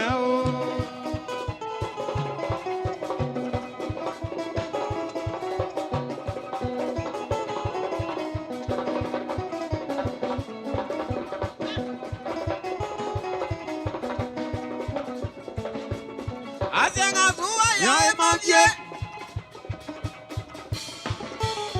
Asenga suwa ya emavie, Nyamye sula o mamale, eyo vie o. Nyamye sula o mamale, eyo vie ke. Tinaula. Asenga suwa o, Asenga suwa o. Nyama suwa o. Minyama muye Asenga suwa o. Asenga suwa ya emavie, Nyamye sula o mamale, eyo vie o. Asena suwa ya emavie. Nyamye sula o mamale, eyo vie o. Asena suwa ya emavie. Nyamye sula o mamale, eyo vie o. Nyama suwa wiye mamale, eyo vie ke. Suwa.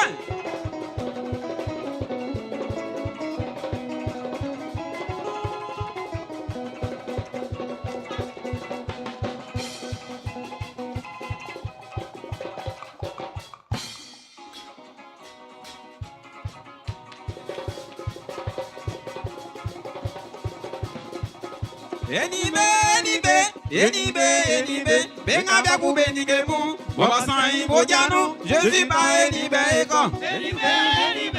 Enibe, benga baku benige mu, waba sai bojano, je suis pas enibe eko. Enibe,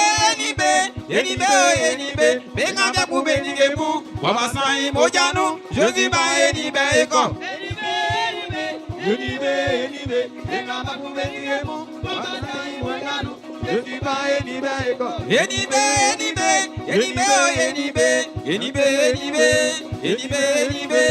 wabwede mamwe, je suis pas eniamo, soukwe tatamu, je suis pas eniamo, sinon je suis wawa, yoni edilingale, je suis selieke, okwesi ya lolo, okwesi se naule, sabye isese, obana wafaye, esese ye usie,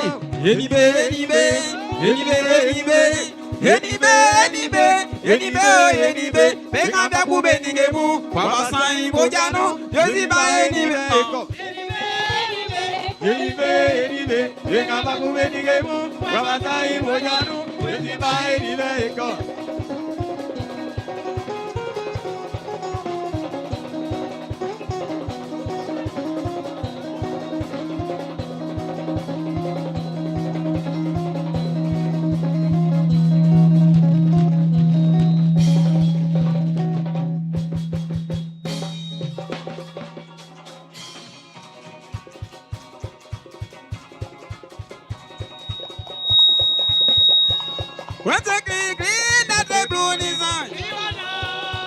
Kenya kurache klikli natre blue Nissan. Kurache klikli natre blue Nissan. Kenya kurache klikli natre blue Nissan. Sanga close now, yeah. Sanga close now, yeah. Sanga close now, yeah. Sanga close now, yeah. Oya kluye, iya, iblo matralike wo. Sanga close now, yeah. Oya kluye, iya, iblo matralike wo. Sanga close now, yeah. Odi matutre. What's a green natre blue Nissan? Kenya what's a green natre blue Nissan?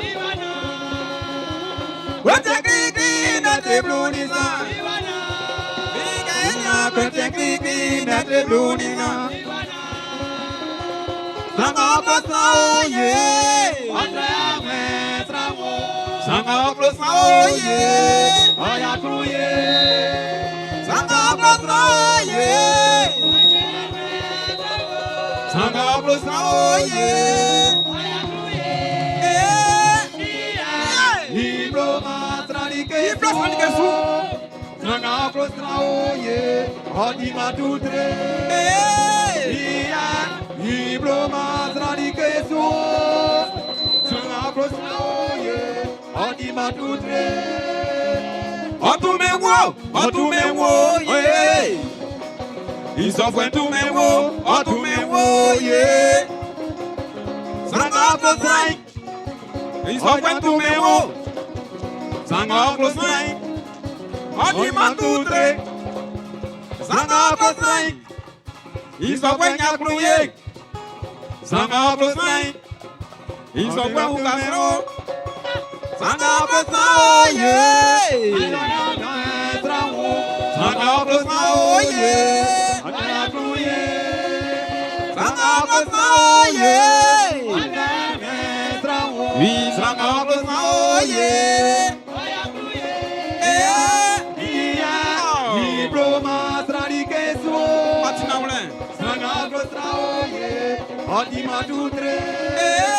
Iya, iblo matralike wo. Sanga close now, yeah. Odi matutre.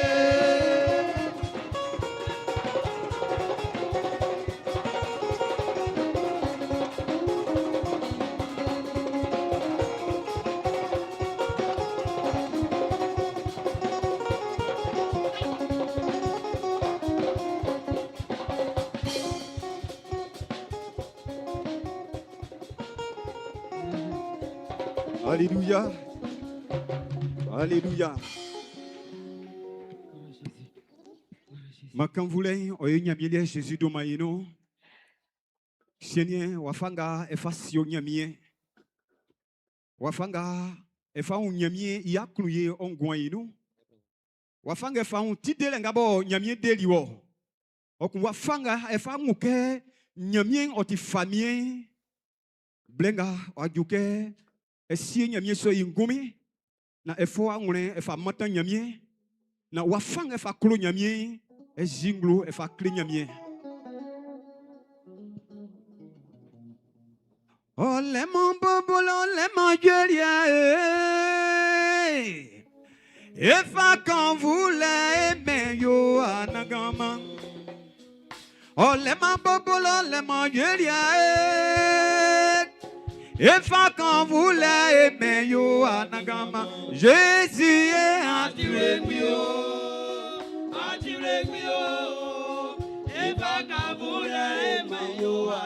Ọba adeliye o.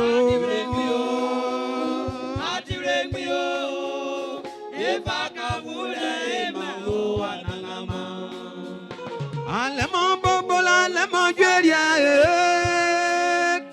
Efa kan vule emo anagama.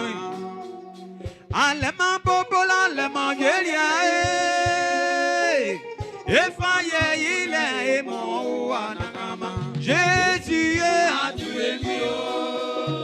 atulengio Efa kan vule emo anagama. Glolo glolo nyamieda oh atulengio Efa kan vule emo anagama. Kenya asiensuai like fifini wosemao Kokunya mie ideserike Nglolo on sunu malo Odumanyela nangamao Ibonyele kale mabobole ni ayelia Nglolo nglolo nyamie dae Efa ye ile emo anagama Jésus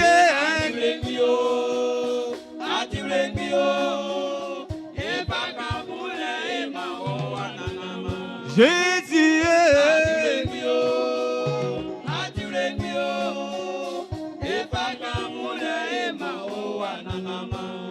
Ye mama wo Ye mama wo Ye mama wo Jésus ye mama wo Ye mama wo Ye mama wo Ye mama wo Jésus ye mama wo Yeyiwaye Inyamye yeyiwaye Yeyiwaye Anangama yeyiwaye Ye mama wo Ye mama wo Ye mama wo Jésus ye mama wo Ngolo nyamye dae Elia ye mama wo Asasi nyamye dae Elia yeyiwaye Ayili ngolo nyansiensuwai Soti ye mama wo Ye mama wo Afi a isro Ye mama wo Ye mama wo Ye mama wo Jésus ye mama wo Ati miliane mamusuo Ije ye mama wo Ati wafa mie biasuo Nyamye ye mama wo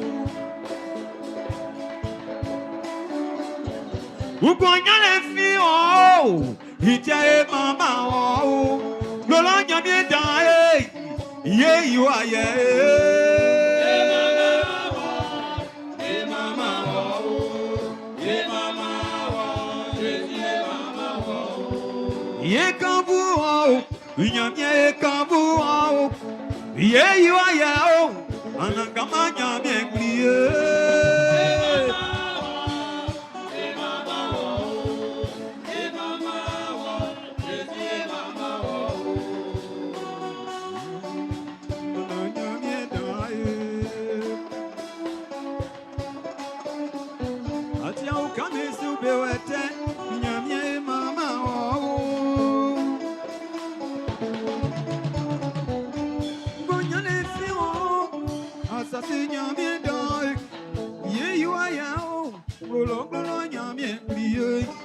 Ye mama wo afi a esru ye you are you ani mama le fata ye mama wo ye mama wo ye mama wo ye mama wo baba nyamien kulao atikpa elawase eyo mo ejiwa ye eyo dumandan afi ani mama le Fata ni ayeyile fata afisran vie fi okla feme un sunzuma onyamie wa fanga fati de la fuenui ya tisonde ya kaleso titi onyamie ya kakima onyamie ya tomangule Onyamie be kwa sachi ma otuma. Onyamie be kwa sakenyo akaninde nande soi akachiri ati wa fangumi ati adudua ati gbenegle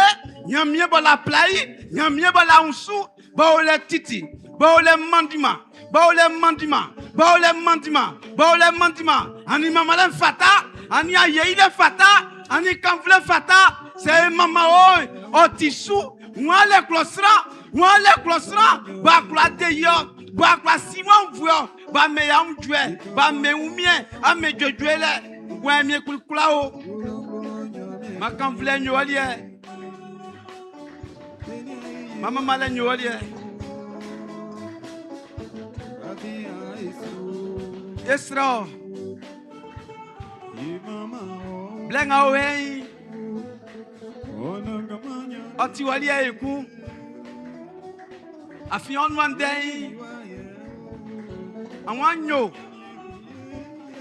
ke menyo kekle ko sa kekle medui amu ya mtwa mufo amu wura mu vie bufanga koko ena ama klama wo amu nyuru misule nuti bleti walie blai jokle on vlei no du manya kan vle Jésus Christ manu moiso amen amen amen bonda mama nyamien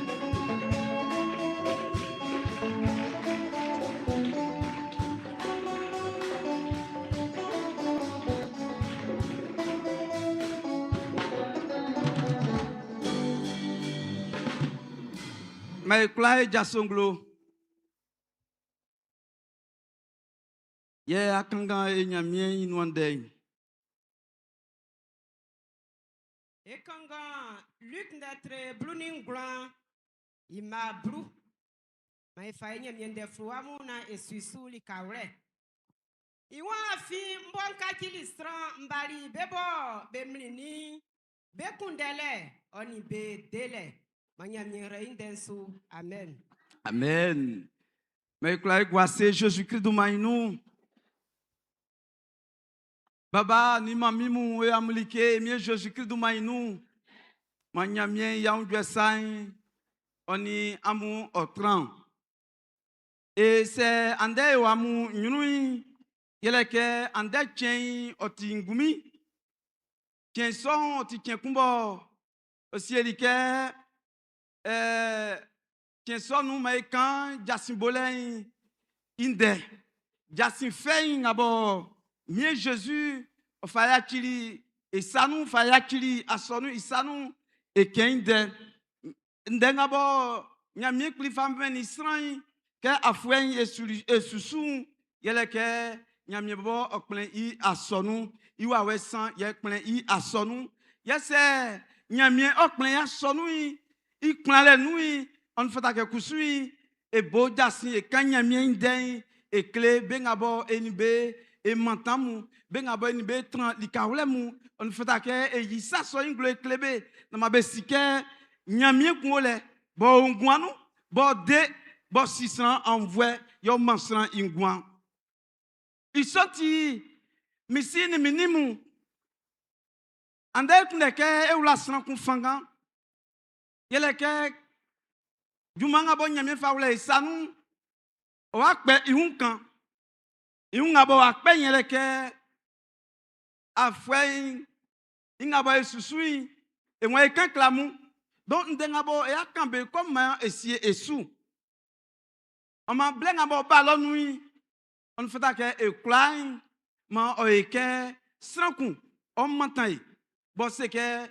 miawlo anzelika ngasa nkaninde klesranga kokun stranson kaba kankle klesranduma eniye kwa koko yale kwa kan glomvie esubo inwa ifale klamu kwa esike esran isu uka anze kusu esran isu ukama anze kusu esiye kunke ebojasi anze kusu ebomajasi kwa ekwa ke yekon kwa emunke eko enyu don wa fanga bo ya sisie ekon ikon ole oma ndenga bo efi kangalen Baba ni mamimu ndenga boy kundeke e pa na nyamwe chenu likanlen yele ke nyamie boti defwe nyamie boti defwe e nyamie bo oti defwe yunde ye ekundeke e kan misini minimu nyamie osire yanvwe oma andei e woyinu me unsami ukosan black kwakula yinu ken nanti bon buyakunda ken basonu bonia mingwan enia engwan bonia menwa fanga suyokoin mbisa mi unkenyo sakpa nyamie boti defwe wa de sakpa yengwenu ye nyamie o desran ye wa fanse nyamie o desran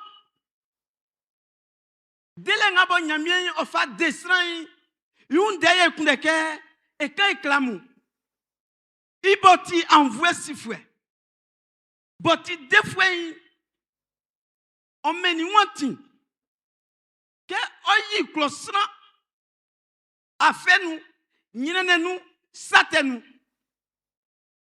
kokunyo oyi na mansra oni ba fien osiesie nyamie sunzuna ngabo osunzuni la boti yiri klosra boti nandolie boti kingi bo otilike kuma kuneke saso inwaja yele kenyo nyamie okuneke ni sran be koko yale okuneke ni klosran be tran anjue tranle okuneke ni klosran be tran ania tranle okuneke klosran osui ye okuneke osie klosran okundeke ni klosran ma anjue ngabo ti pafwe yo otran be afion misini minimu ke men konyui kokuninge me wa kachiri yeke kachiri nyamie okula chima sran le kengasa itio me wanti comme fata ke sran ofisa sonu ofite iti sanga ba ya susui oti sa dandan nsan sakikri nyamie isran delay o bolibo annoncer la anu inyon sui nyamie isran delay inwa yali annoncer uflenu isan sui nyamie isran delay o fauleli ya sonu isanu ke o yasa so inwa o susu eku o gwegu ebo misini minimu ke va bolibo ichanye ke nyamie yili mei o yili Adam oni Eve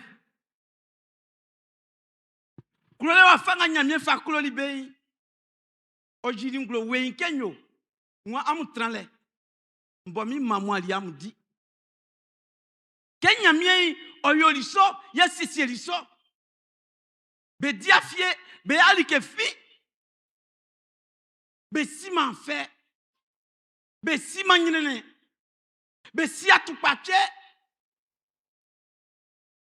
be si alikefi sangenyo akunjwe ole be ni nyamie be tibe wanie sunjune kpanga bo nyamie sunjuni yaole Kaifa bobolen d'être nyon, il va bruni nui, moi nyamien, ojilisran, pour qu'on fait ici, il trofie nous.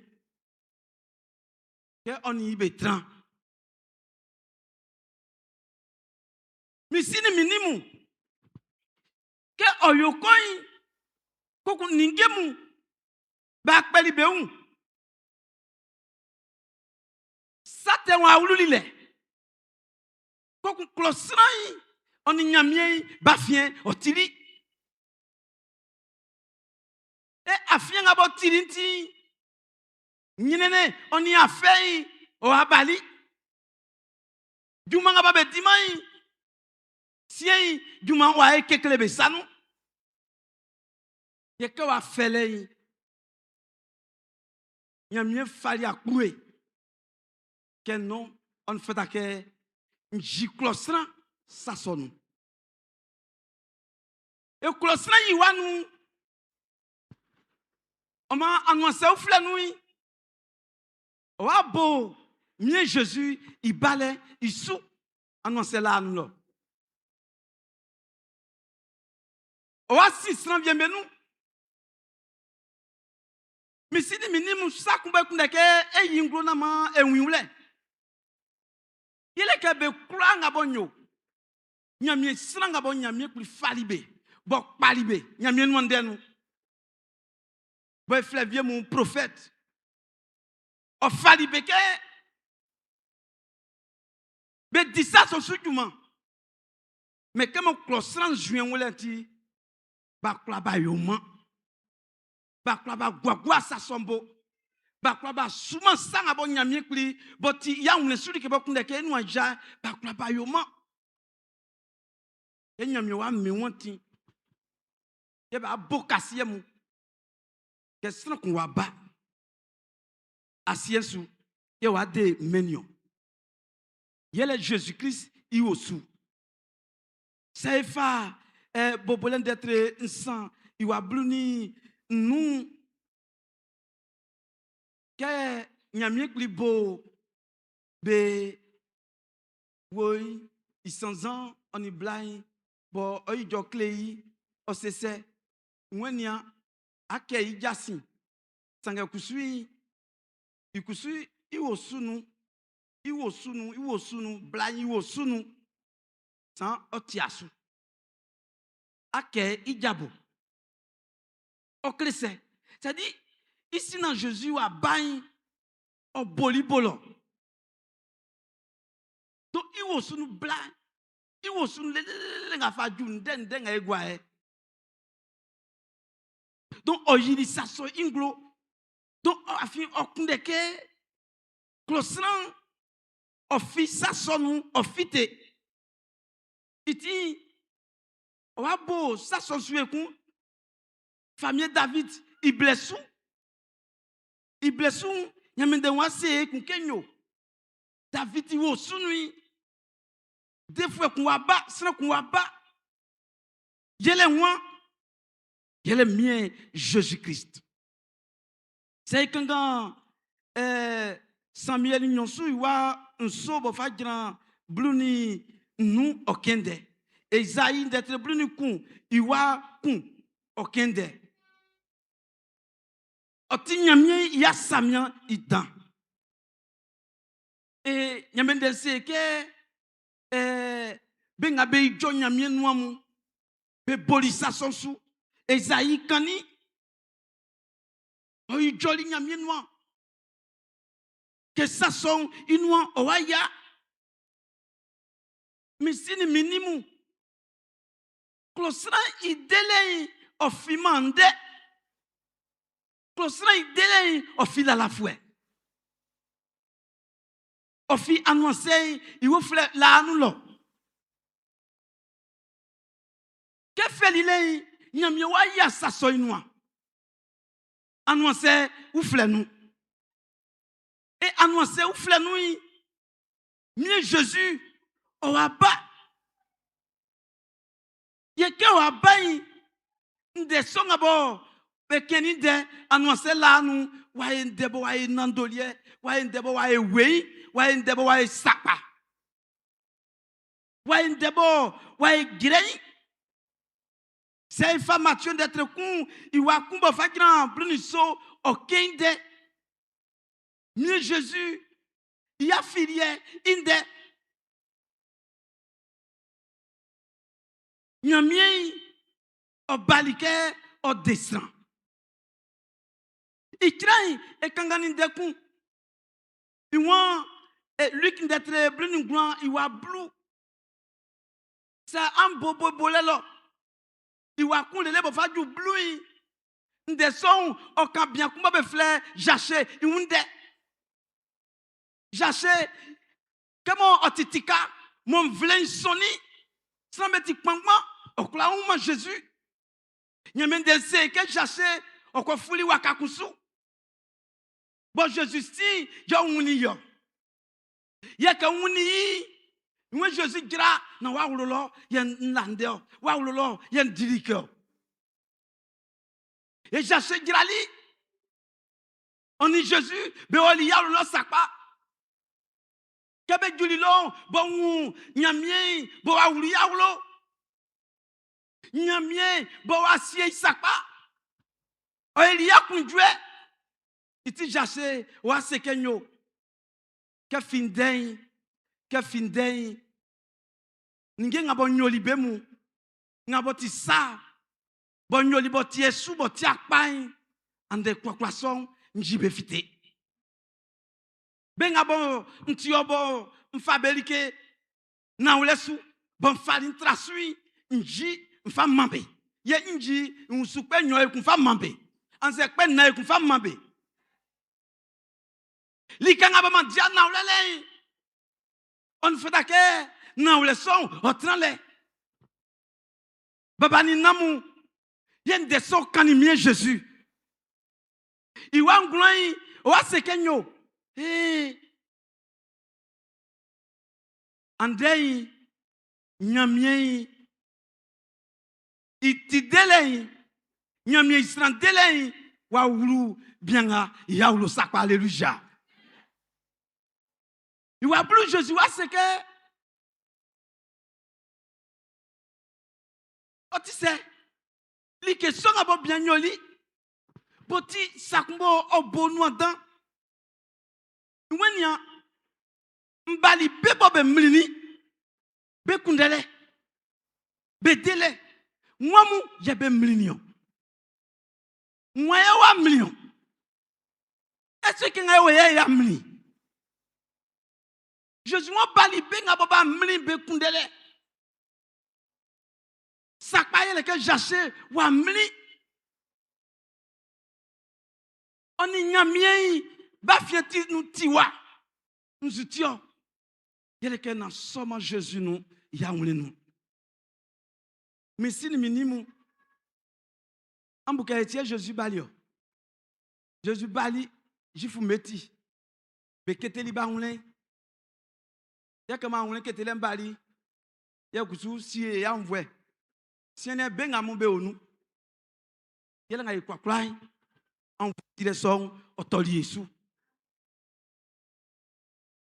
misini minimu Jésus-Christ il balé menu et a ulonu engwanu et a ulen banui sa wa fan sa ole bon kuna kenti question clamo. Sacré Jésus-Christ bali nan owa siesie eninyamie ya fien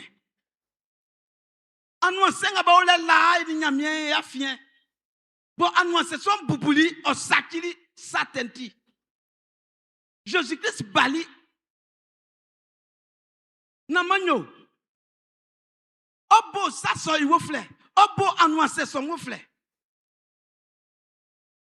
na ma ni nyamien e afien ose ça cliquin point ole ça union sui Jésus-Christ bali na oji klosran isatenu na onyeti oji klosran isate inu baba ni mamimu musami unkosan okwa musa munkosan sakpa Jésus wa yi Satan sakpa Jésus wa de Satan ngate bali nyole le fan kuneke etike savie mesu klosrat blei olei afek nga viembo be onu et a fait son oti sate Ye Satan aussi eni nyamien enyuche. Oyoma ekula uma nyamien ingwanga botisu. Ekula ekeme. Misini minimu. C'est amfa mak d'être nso. Iwa ablaun bo fajran ablauni nsan. Kebe kan sate inde. Elie bukenyo. Kesna wa esan wa esate. Ke buso, ke unso.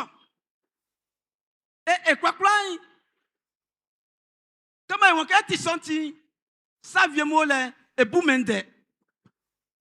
Se amusukanga ndeson amwa unkenyo. Sate wa Jésus likenga bo saki sran na likenga bo fe gwaswa bo wulu sran inu yo saki yo. Esa mtin denga isukan. Na likenga fe gwaswa bo wulu sran inu ye saki yo. Mais likenga fi sran inu bo fitei ye saki sran. Okleke saten baba na ema sanga nyamye nyunui wayo. Misini minimu. Souvent, quand eyo ningemu, e sunyamien, e mama nyamien, snambe yiaye, snambe kanvuye be mamae, mbisa mi kosan. Ngale nu nyamie yiwaye. Ngale nui ojo nyamie ikunu. Ngale nui o kanvu nyamie. Na ikanga bosamu be kansu. Iwenyo ngaboti kunvi aelie tete. Sa ikanga anwi bla ni bien kundele be un ni be yimbe bo kundele ikwakwaso okende. Sa ngaboti abe yon ye eyobe. Iwenyo ya gwalelo iwenige kokokwaso ofisran ya wunenu ikuno ya ofite. Like son wa satio. Bien qu'on se like kabe se ke be si like le. Ba wa fine be wense. Wa. Mais waliye denga bo Jésus sou ken wan. Ababa ati a vie frère la. Iti akwa ese akwa waliyo. Ese inyon ati a vie fwe la iti ama ese akwa walio.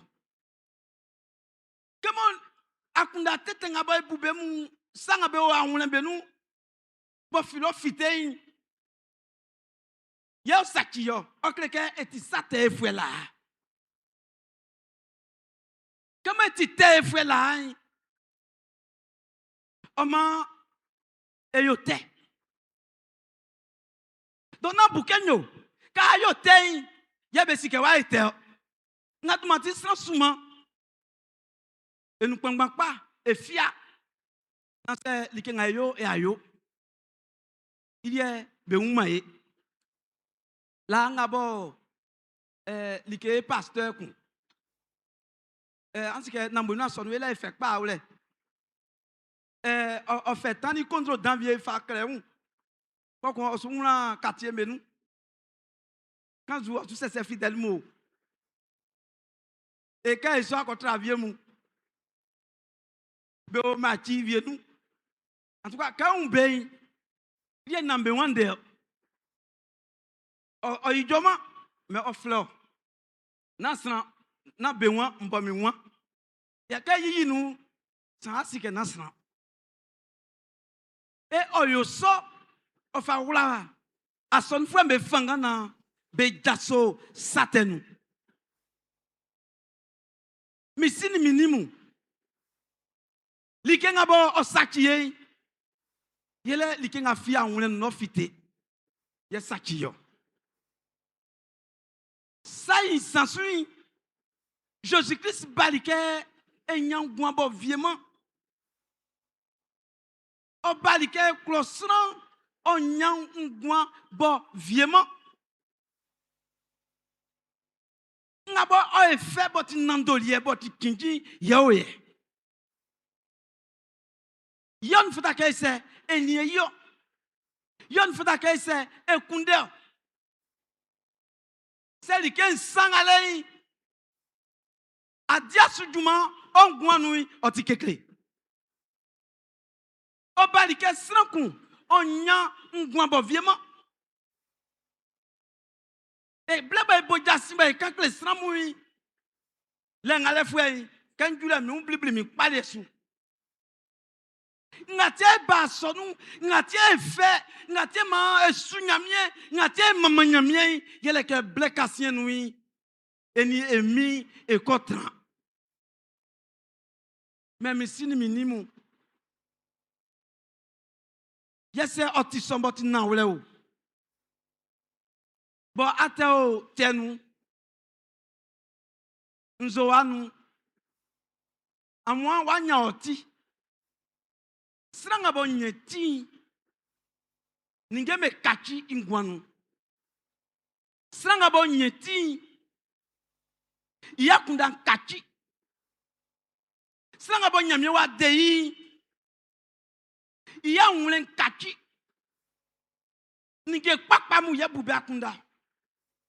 Ninge kpakpamu ye niambeo. Misini minimu. Ma enia. Ande mei.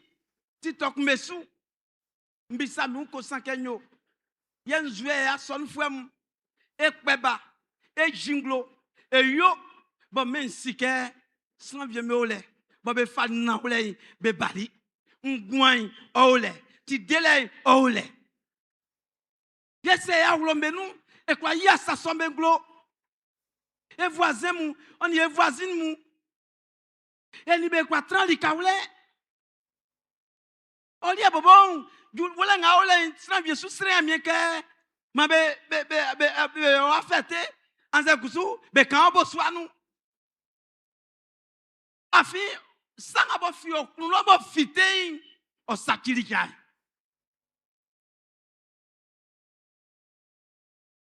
Il va dire en français pour dire que est-ce que vraiment nous sommes sauvés? C'est ça quoi?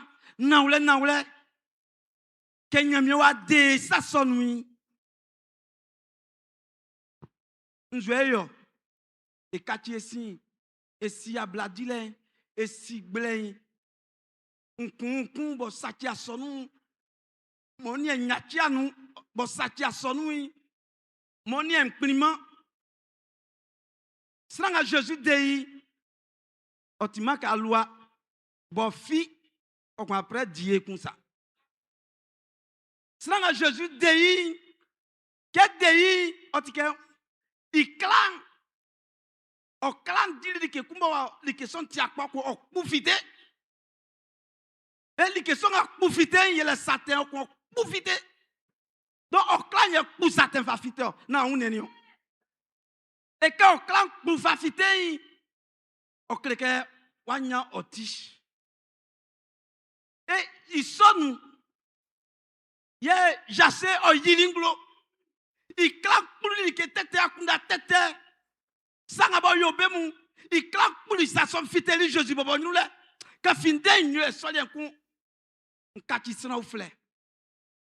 Jésus wenyo, andei ti delei wa ulu bianga ya ulu alléluia. Il want ti delei wa ulu bianga ya ulu. Misini minimu nyamie ti delei wa ulu ya ulu. Wa ulu wangwanu. Yese nyamie deli wang jache du manu ya ulu fuemu. Be kulanga be ole, be kulanga be meten. Bien abo oesayande wa katio. Nyame den kankele kenyo ke Jésus ko ya ulu be ai. Yese te su ko sate fenga ya ulu. C'est épouse et clan pour sanga ba o ekunu ya nwure benu sanga ya fabe asie enwe ya kianu Bon, ils sont saki à son nom, bon, saki engouan, c'est au clan pour fiter, Jésus c'est kenyo, ti délai, waba. Mais ça n'a pas eu. Tiens, au Nico. Bla au Ninou, il y a ailleurs. Et puis, on a kundao. C'est à Bouma et à Kundaï. On va ça que Wamli, on va ça que Wamlima, Sangabobo, Bouyakunda. Sinon, c'est pas bien, mais c'est kenyo. Très bien, mais c'est kenyo. Mimi, au coin de Jassole.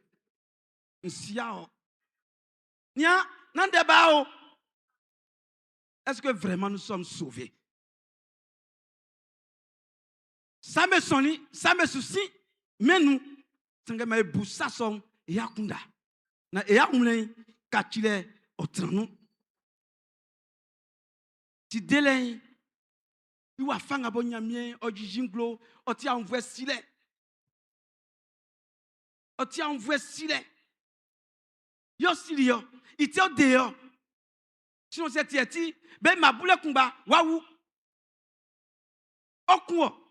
Abo ala ko. Awa matam wa entraîner en pekomi, okumba treba pekomi. Neo. Seigneur mi wonyo, okuo ndenga, allez fiaka, tu t'en vas, ça va t'enterrer.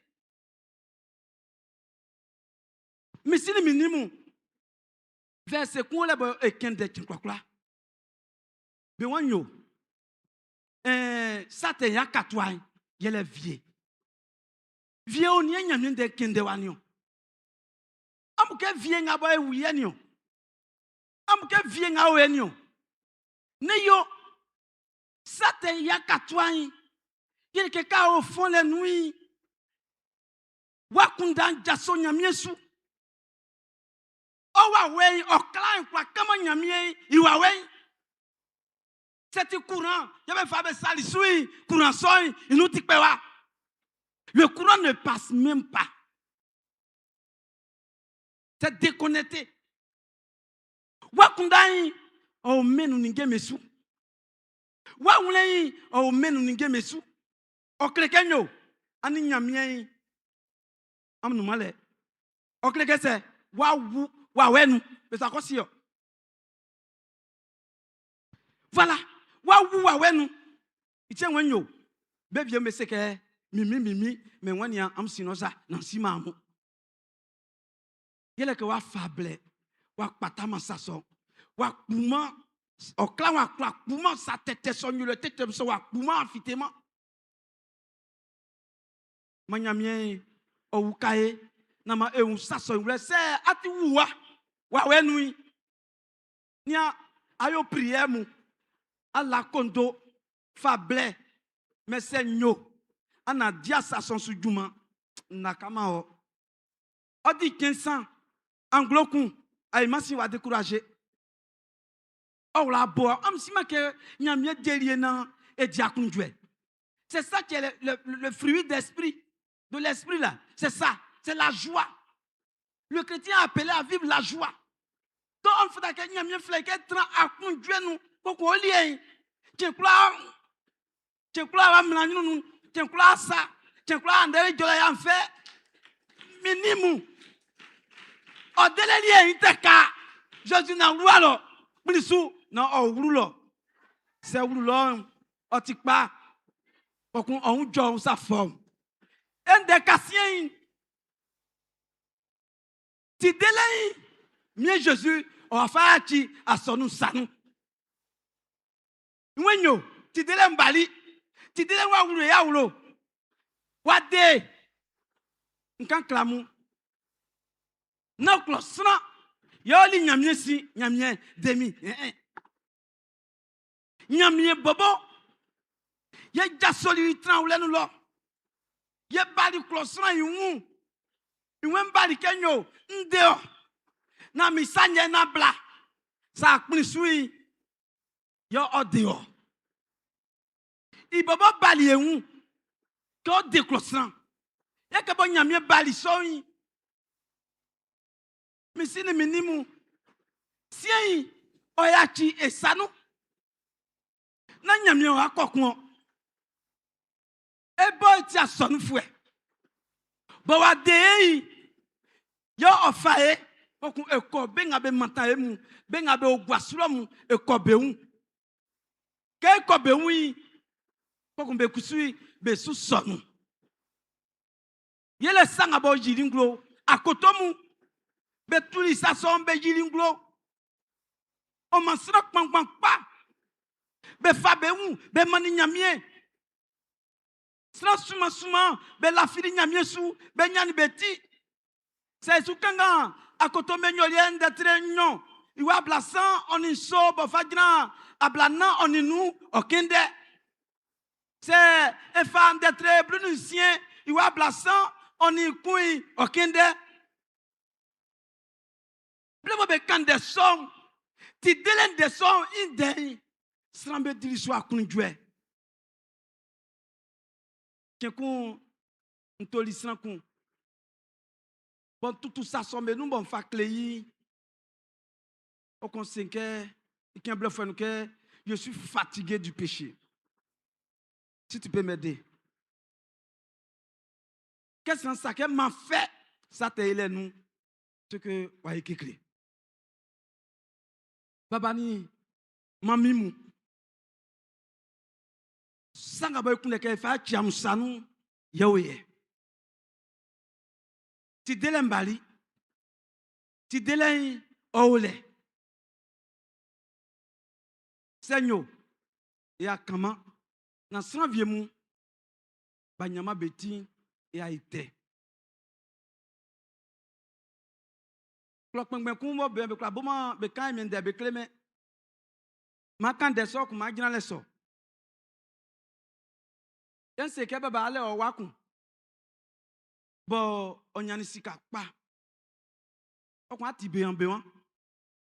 Baba oya fe. Ah!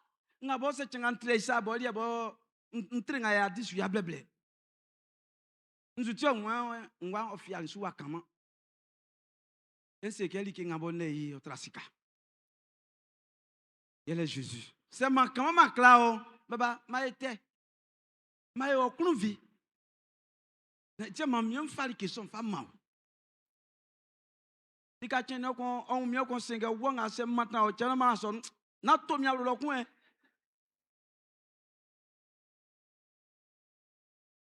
Nia like pas sorti de les somba ole.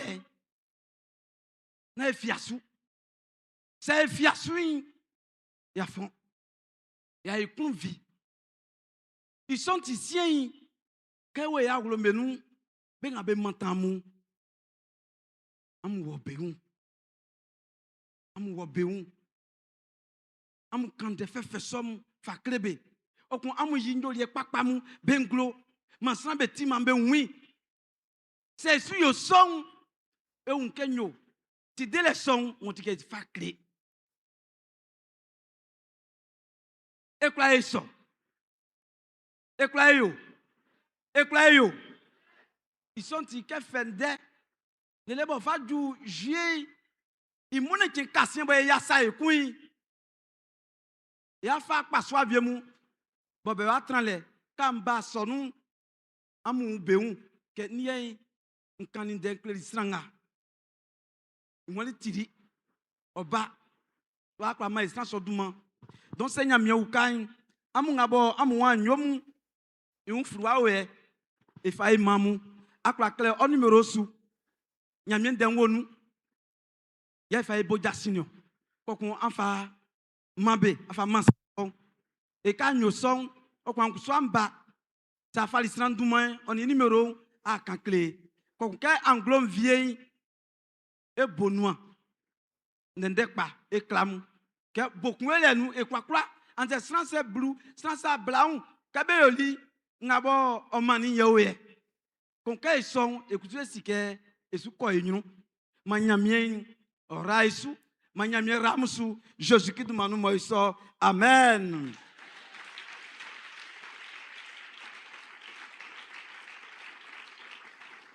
Mais quoi est jasonglo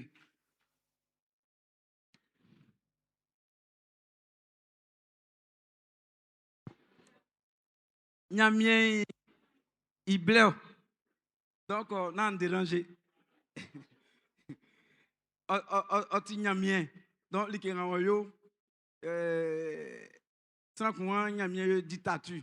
C'est-à-dire, donc, il ne demande même pas ton avis. Voilà. Donc, il est Dieu. Mais Israël mien. Israël mien. Wabo ati adudwa. Wabulia kunda. On va nous faire que closran au café nous. Ngati abali. Dwe pas en femme sran. Yele bengabo be ulawa bo. Bo be akunda wa sangan.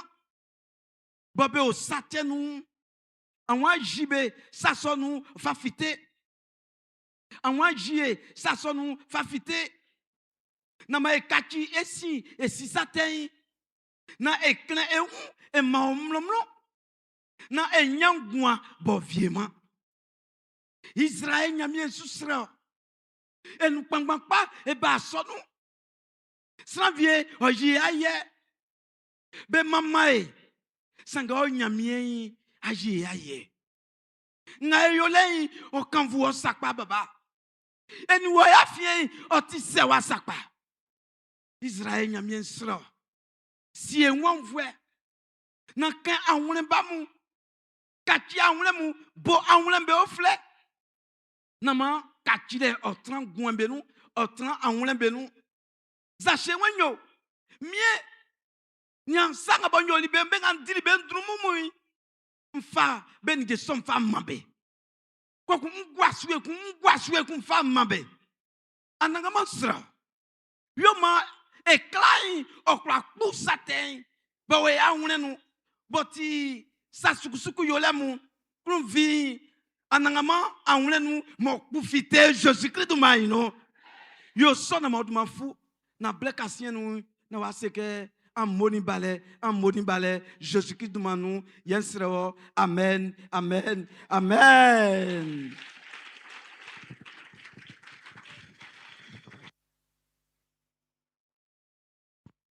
Mais voici.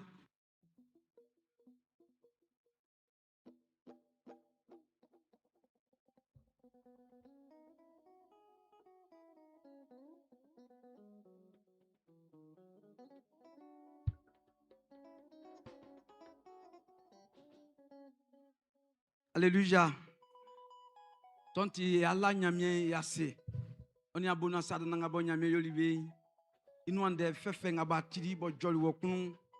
Le yase on y a satilike. Donc mais kula Allah nyamien yase.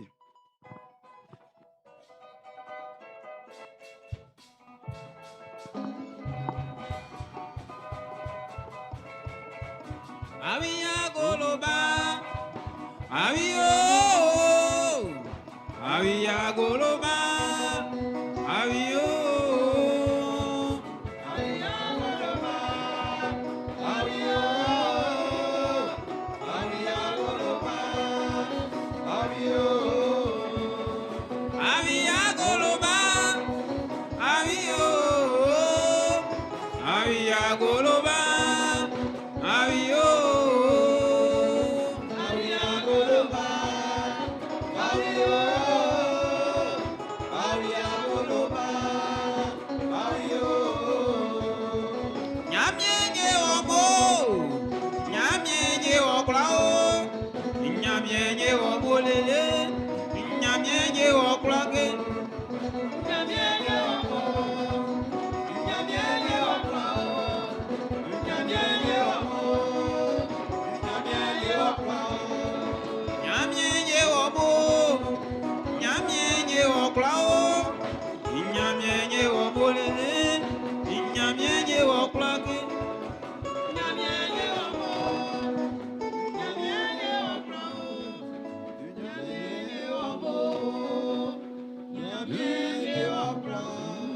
Alléluia.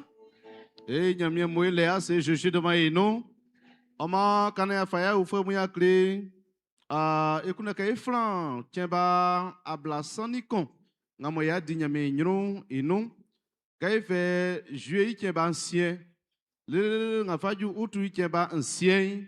Ye et tran nyamien nyron bless onu. Iti ma sisi eu. Ma sisi eu ka etran sou patan sa ka vie. Blek amo susu yaole.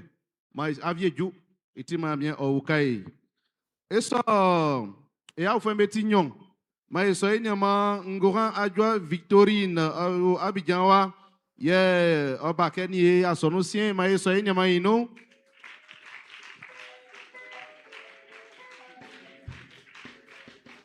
oh que ba mais so ino anse se junyan sire ye so enyama kwasi adwa ofindivo ye oba ke okpe no mais so enyama ino kwasi adwa ofindivo que o groupe de prière non yo mamoni balé Dieu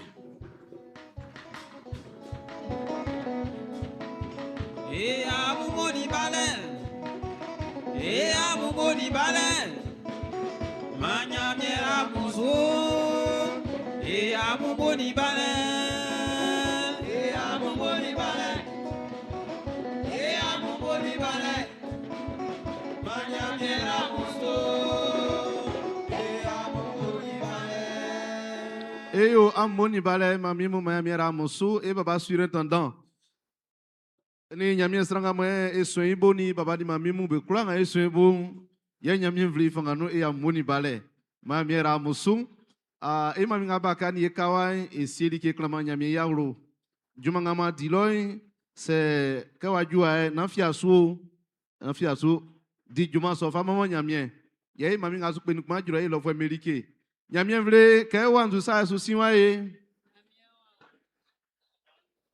Alléluia. Mami era musu siama e jausoma e estranha minha casien e fa blanjema nyamie istran ngamotali e klein ke ora an yain iso ma estranha minha nyamie kla e la asi blenga wenti black ba afin e bali anyru e iliwaye e sulio e tilionde e mamanio ngamwe ti jasi e fai mani mangu blena juke e o aro ye nzuen su to wa me wontion oma wa chan fienya o ye amamu e fabe ya chasanu afali afasi libe suke e rabesu e nia belika e tingabe e su ya kibe osanu wa chan fien e wali tiamba kondire ti apopo ne le tiamba lele nso tiamba ntwe oma be juma dilao be wa wenu yilao be like dilao be juma nyaleo be aja jaleo be sika nyaleo be swasika tanile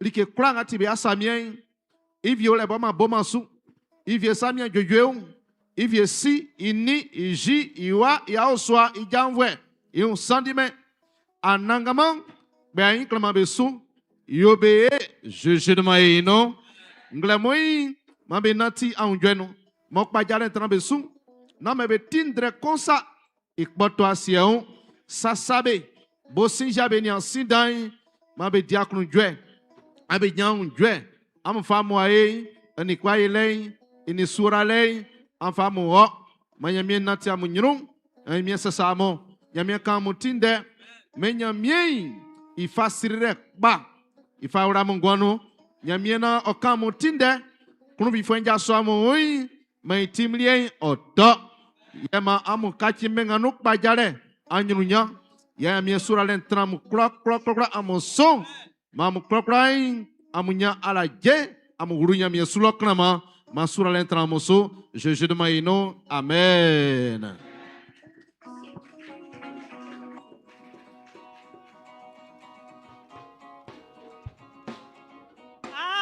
Okay, eu no vaccination ngama ekenden d'autres fois me ogangwalo e un 15 blenga no tukpake wa fa mesoni o meti ka vie gra ngamo si kankula yo gra na kwako yo be lo be mindai